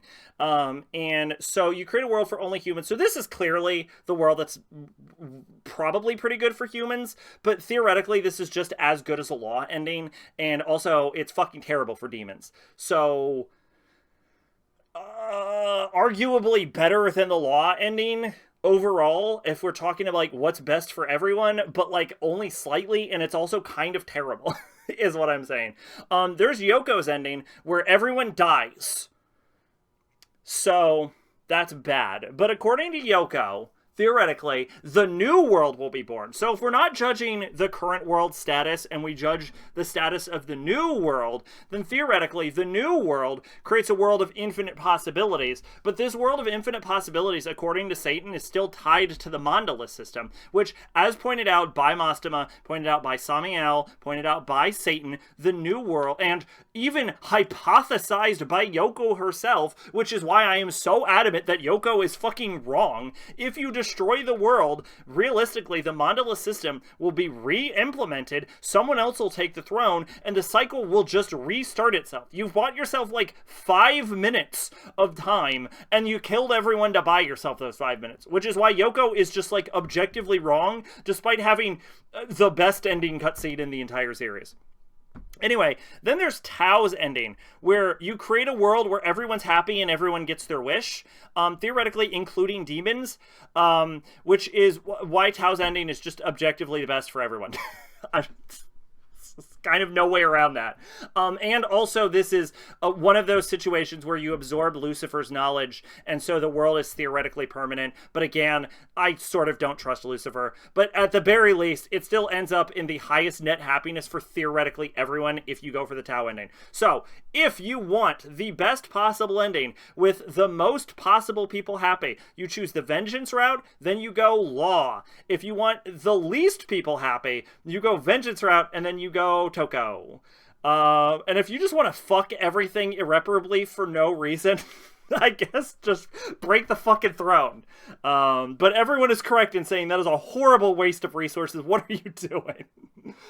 Anyway, yeah, that's SMT5 Vengeance. It's a really good game, actually. I am yet again surprised at how much I liked it. Do not be surprised if, and maybe in a couple months from now, I do a fucking SMT4 playthrough.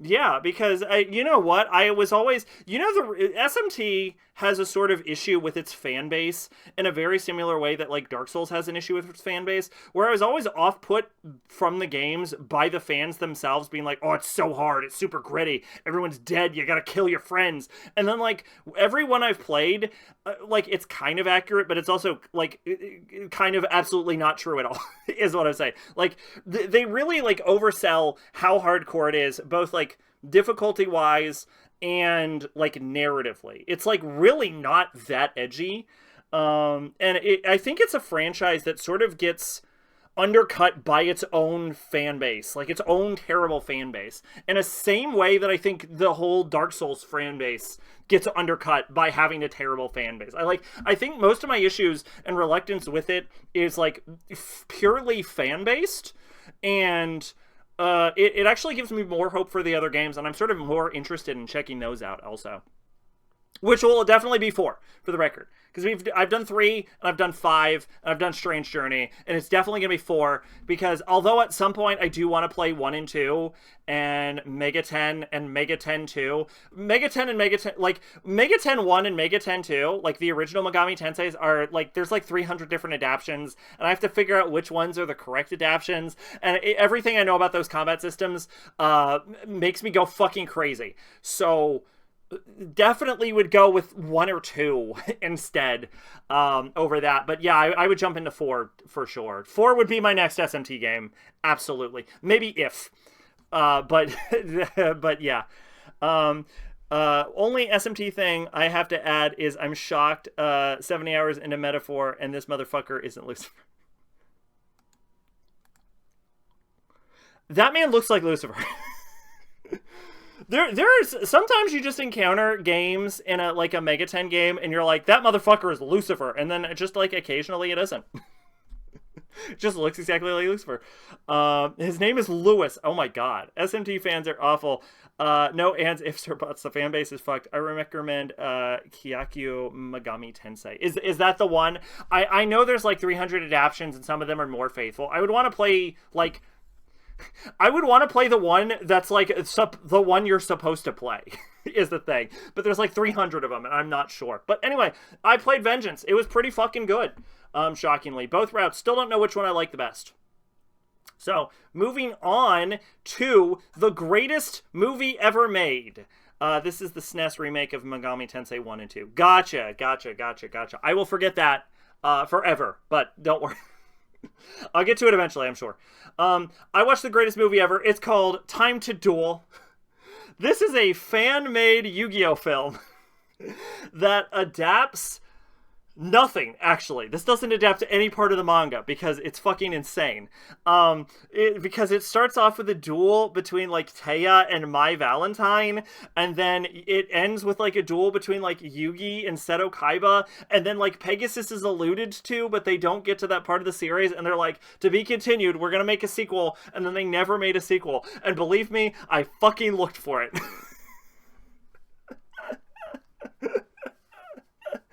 I have 7 volumes of Yu-Gi-Oh! 3s and 1s. I used to have the entire original series, like, before Duelist, and then I don't anymore.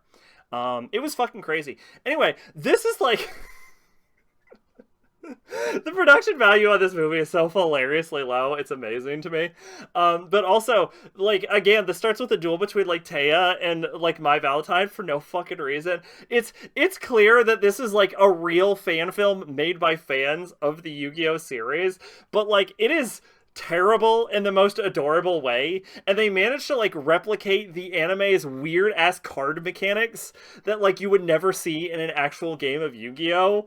And they say it with the same amount of gravitas they say it in the show. This is just like charming. I forget what I watched this on. I think I watched this on Tubi, which means that you can watch this movie, I believe. Let me check this. I'm pretty sure this was on Tubi. I think you can just watch this movie for free. What is it? Time to Duel is available for free on Tubi. So you can watch the greatest movie ever made, Time to Duel, a fan-made Yu-Gi-Oh! Film. Now, IMDb claims this movie was made in 2021, and it was not made in 2021. It was made in, like, 2006 or something like that. The 7th and 3-1 volume ends with the duel on the skyscraper with the bomb. Yes. Where the loser falls into the Shadow Realm. I'm gonna be honest, my greatest Yu-Gi-Oh! Disappointment is finding out the Shadow Realm isn't real. Because honestly, Shadow Realm duels are more interesting than Loser Dies. Like, they managed to censor it in a way that was better than the original. There's not a lot to be said about this because mostly my brain doesn't remember everything that happens. Other than, like, this is terrible. Like, this might... arguably, yeah, the Shadow Realm is worse than death. That's part of why it's more interesting. The worst example of the Shadow Realm is when, like, one of the best characters in 5Ds gets shot out of a window, and she falls into the Shadow Realm because they didn't want to show her falling out of a skyscraper.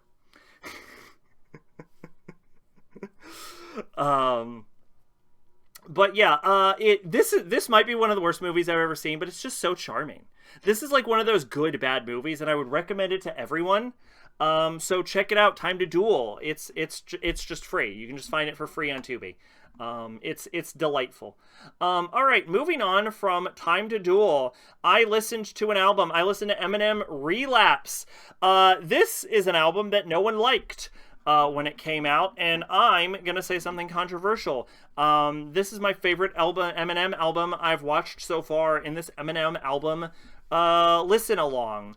It's the ones where he manages to, he doesn't really diversify his subject matter, and occasionally he still is like, I'm gonna kill Kim, I hate Kim so much, but like the gimmick is this is sort of like a themed album where he's like a serial killer, but he's like a really nonchalant serial killer. And this is the first time that Eminem in his like at this point 5-6 album history has attempted to do any real album work where his album has ever tried to make a fucking point. And he also, it's more fun because instead of just like slipping in some like plain ass raps, which admittedly Eminem's like main talent is he's really good with his rhyme schemes, going back to horrorcore, but it's better than his early horrorcore stuff, because as I've said in the original horrorcore like first 2 album reviews, the issue with Eminem's horrorcore is it's not real.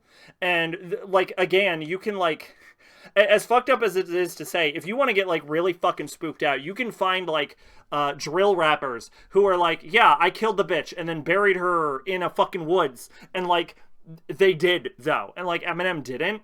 And like the thing about Relapse is he gets back to horrorcore, but like he's not taking it seriously. He's not like, yeah, I killed that bitch and I buried her in the fucking woods. He's like, and then I put on a clown nose, and then my clown nose ran away with an axe. Which, admittedly, this album sort of like bites off really hard from like ICP, but like in a fun way that I don't hate. And it's done with like an Eminem flavor. And I know that people's opinions on this album have softened over the years, and I know it was not the most well regarded when it came out, but like so far this has been my favorite one. It's like the funnest. He's not taking shit too seriously. He mostly shuts the fuck up about Kim in this. It's just like, and also it's got some really catchy jingles and melodies going throughout it. It's like it's kind of what I would want from an Eminem album, right? It's like it's very like silly, and like some of the songs can sound kind of samey, but like it's not that bad, and it's not as like fucking nauseating. Like he doesn't like push it as hard as he did in like previous albums with like fucking nauseating imagery and just like trying to be as annoying as fucking possible with songs like Puke and shit. I remember an early example of horrorcore was Ghetto Boy's song called Chucky. Okay, interesting. I don't know if I've ever heard of the Ghetto Boys, if I'm being totally honest. I get the reference to Chucky because I've actually seen Child's Play. It's a terrible movie, but I'm not sure I'm familiar with the Ghetto Boys. Oh, they look like a bunch of silly goobers.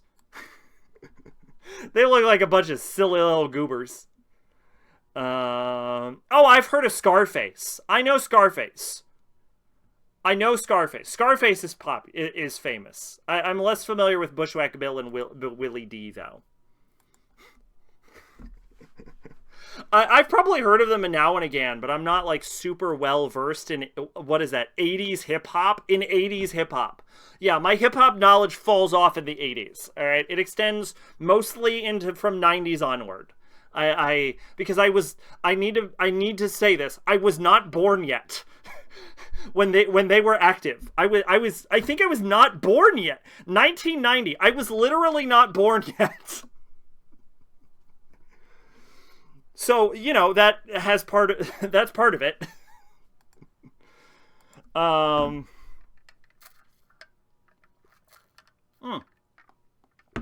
Okay. Yeah, I don't have a lot to say Relapse. The problem with doing these music reviews is a lot of them I do, like, a lot of these music reviews I do like months ago. Like, I listened to like a week after the last podcast, and then I just forget everything I was going to say. Like, I have like this whole review planned out, and it's clever, and I make some poignant points, and then like I forget them like a month later because the podcast is, if the podcast was monthly, I'd have more to say about this album. But also, if the podcast was monthly, I wouldn't have enough for a fucking podcast. So who the fuck knows? Neither was I, but you know, I have a father from Southern California. I have only been to mid-California, so there's that. Not a lot of Ghetto Boys when I was growing up. I think I've heard the name. I really do. I think I have. I've heard of Scarface 100%. I have heard of Scarface. Scarface is a fucking legend, but I do not think I know Bushwhack Bill or Willie D very often. I think they didn't like quite have the longevity of Scarface. Not to say they're bad rappers, but anyway. I'm willing to move on from Eminem Relapse to another album I listened to by request, which is The Smiths by The Smiths. If I had not a lot to say about Eminem Relapse, because I didn't remember much about it, I admittedly have less to say about The Smiths by The Smiths, because I did listen to the entire album. I don't remember how long this was. Mind Playing Tricks on Me. I'm not sure if I've ever heard Mind Playing Tricks on Me. How long is this album? The Smiths was also featured in Office Space. Oh, I love Office Space. Office Space is fucking baller. Excuse me. This is a 42-minute album, so it's a very good length album. I mentioned The Smiths, and then I ended up on like a spree with Mama Sack where we were talking about The Smiths, and I'm like, yeah, I'm gonna listen to The Smiths album. We listened to like a bunch of singles, like on a list of like the best Smiths singles, and I was fucking bopping to some of those Smiths singles on the like best 100 Smiths singles list. But yeah, I listened to this album, and I had an appreciation for like the first track of it, I think. But I'm gonna be totally honest. Like, I cannot mentally distinguish between any of the songs I heard on this album because they all sound basically like the same song to me. Like, it's very much... It felt like 42 minutes of listening to the same song. And I acknowledge that there are different songs on this. In fact, there are 10 or 11 songs on this. But they all have a very similar vibe and melody, and I'm sure the subject matter changes, but I don't get that in depth with music, to be honest. I'm very neophyte on that. So yeah, I was not vibing with this album super hard. I kind of found myself losing focus on this, but I did listen to it, and I guess I can say that going forward. But yeah, it's also one of those things where it's like, I don't know, I sort of like faded out on it a lot. So I actually can't do a heavy critique on it either, because frankly I don't remember too much about the album, even though I listened to it after Relapse. It was just very sort of blasé to me. But I have heard some Smith singles that I fucking bopped to. So I'm not like a full-on Smiths detractor. I just was not feeling this specific album, I will say. But okay, moving on to the final segment of the show. Hello everyone, welcome to Anime Dartboard, the segment of the podcast where we review a maximum 350-minute anime that has been dubbed in English because it's just more convenient that way. And last week we got to Boogiepop Phantom, the original early 2000s adaptation of one of the most influential light novels of all time.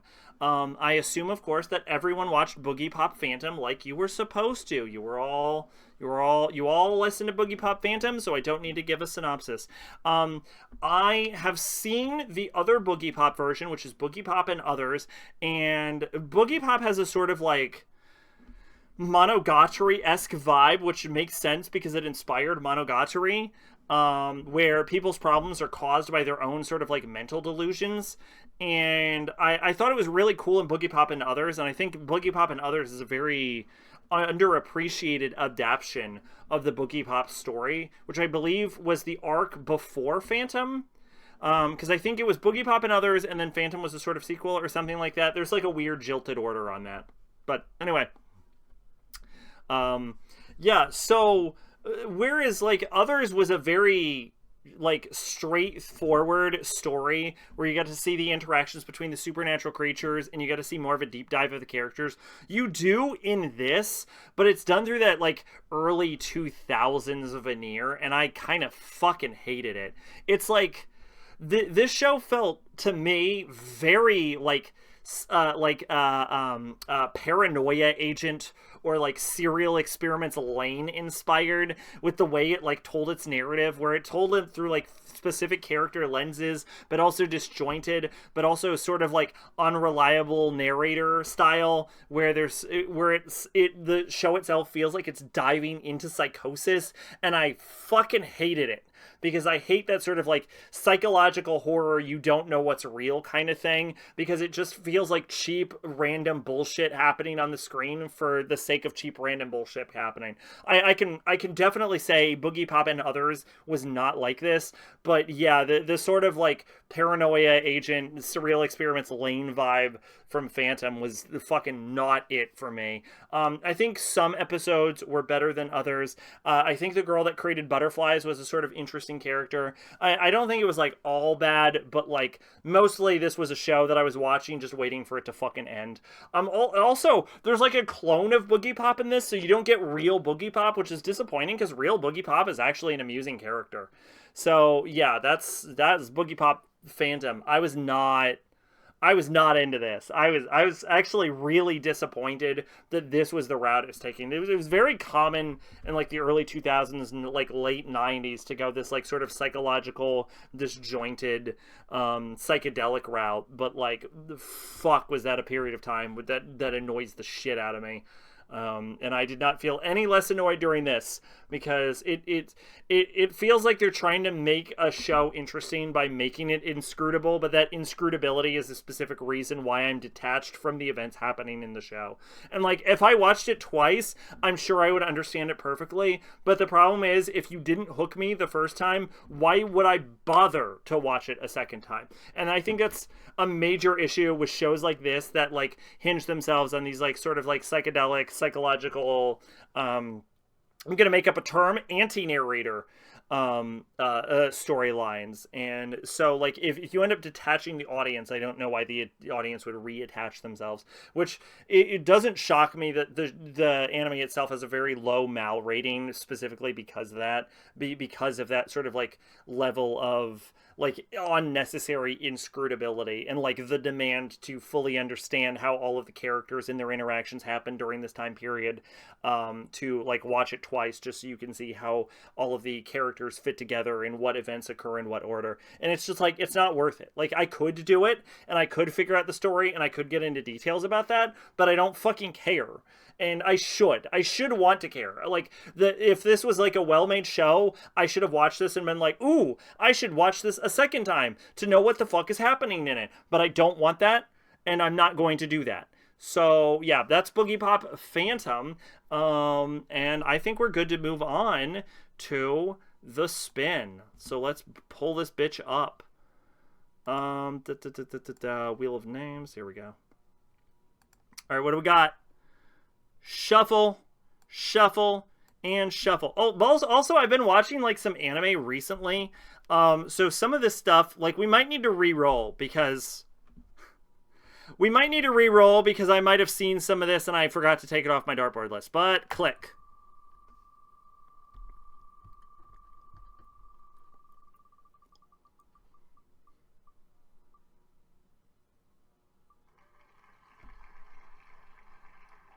All right, Shootin' Joji is a famous historical figure from Japan.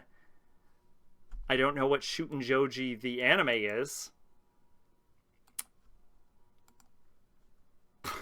What the fuck is this?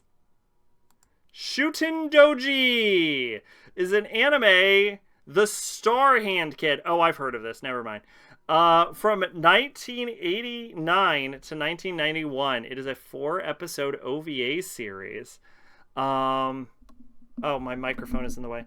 As a baby, Jiro was delivered to his foster parents by a massive Oni, who said he would return for Jiro in 15 years. When the time comes, Jiro must contend with enemy Oni, dark cultists, and their minions while attempting to protect both his parents and girlfriend from their depredations. Ultimately, he must embark on a journey through the past, future, and other dimensions to embrace his destiny as Shootin' Doji Reborn.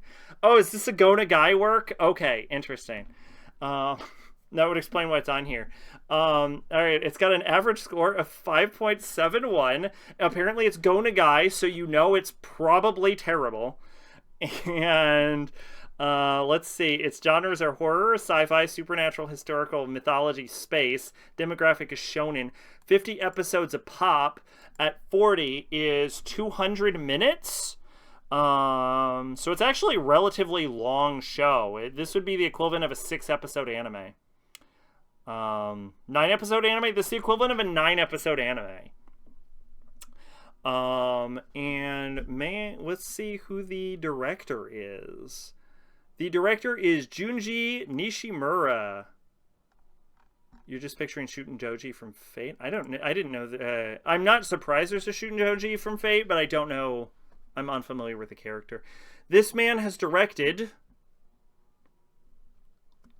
a few episodes of Narahion, which I've read the manga for that but have not seen the anime. He directed a good amount of Renma 1/2 episodes. He directed True Tears, which I've never heard of. He directed an anime in 2024, Maho Seihei no Slave, which is Change Soldier. He directed Change Soldier. Oh, okay, that's pretty neat. He's still in the business then. He directed Glass Lip.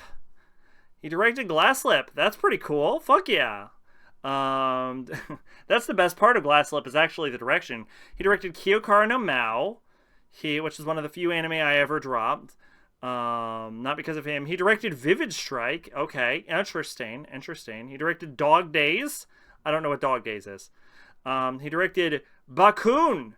I definitely have never heard. Oh, I've heard of Bakun. I'm a fucking liar. Exactly what you think Shootin' Joji would look like in Fate. Nothing like the actual artistic. He's a fucking sexy lady. In that case, Samurai Deeper Kyo. I've heard of that. Everyone knows that. Hikari no O. I think I read the manga. No? The Fire Hunter? I don't know what this is. Never mind, I'm wrong. I have no idea what this is. He directed the 2018 version of Basilisk. Anoni Lady. There we go. Yep, there we go. Taiho Saicho. Nice. That's pretty cool. He directed Vlad Love. Ew. To be fair, my issue with Vlad Love is Vlad Love and not necessarily his direction. He directed Kyokara R. He directed Renma 1/2 Super. Renma 1/2 some sort of movie I'm not going to bother to click on. Fujin Monogatari. The man has been around and is still around today. A lot of Renma 1/2 shit. Extreme Hearts. Hikari no O. He directed Taiho Saicho's owned the movie. Bermuda Triangle, The Color Pastoral. What the fuck? The glittering spotlight, sparkling fluff, cute outfits, the charming voices with dazzling bright smiles under the dazzling lights of the big city stage with these mermaid idols who swim. Oh, I think I've seen an AMV of this before.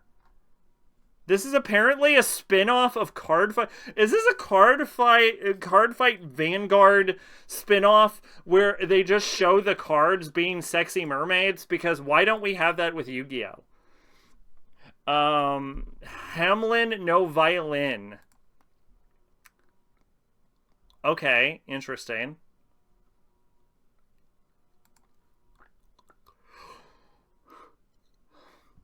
Yeah, he's directed a D1 Devastator, which is apparently an OVA I didn't think. He directed Mars!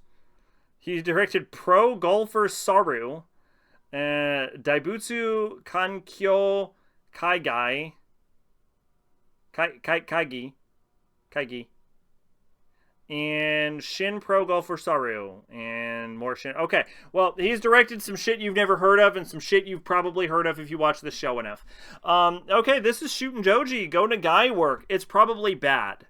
I'm gonna be honest. Do I know anyone who has seen this? No. No, I don't know anyone who has seen this. That's all right. Well, that's what it's like being on the vanguard, defining new anime. This is done by Studio Signal, who did Aiko Versus, And I think that Go Nagai work where it's a Super Sentai series, but the lady's naked. And Oira Sukaban. Okay, well, yep, that's watch this by January 1st or whatever. Actually, when is the next podcast? Watch this by January 5th, and that is Dartboard. We're actually good to wrap up, actually. Immediately after this. Yeah, next podcast is going to be on January 5th. We got a lot of hot January 5th, so probably 12th, 19th, or 26th is when I'm going to aim for doing the second annual, I can actually say that, Dialogue Tree Awards. Look forward to that. Gonna have a lot of work going that. We might be adding new categories. Maybe I'll ask people about it on Discord. As far as streaming goes, I'm not gonna lie to you. Part of what is holding up the Kingdom Hearts 3 streams is because I don't want to play Kingdom Hearts 3. But when I drag my ass over to the fucking console to play Kingdom Hearts 3, I don't want to promise this week. We'll see. I will try to get to it. We'll try to get back to Kingdom Hearts. But it's a fucking drag. It's like not a good game. It's like disappointingly bad. Kingdom Hearts peaked at 2. But yeah, somewhere in January is going to be... January 5th is our next podcast, so watch Shootin' Joji by then. And then like probably the 12th or something, we will be rocking with the second annual Cool Topic Awards, where we'll be seeing new categories. Maybe. If I have enough games, we'll see new categories. We'll figure it out. But yeah, I don't think I have anything else to say. That was everything. There's going to be a lot... There's going to be some hot-ass anime coming at you in the Shouting Through the Chorus channel. A lot of hot anime reviews. I watched a lot of popular series over the course of the next 2 months. And I'm not going to lie to you, it is because the next 2 months, specifically November, is the months where YouTube gives you the most impressions, so it's the one that gives you the most viewers. So that's why I watched all the popular anime in November. But anyway, yeah, look forward to November. And yeah, that's it. Actually, relatively short, actually, for a dialogue stream comparatively. Hope you all had a good time. I did. And I have been Sacrabalic, your Envoy of Hope. This has been Dialogue Tree. I will see you next time. Bye-bye.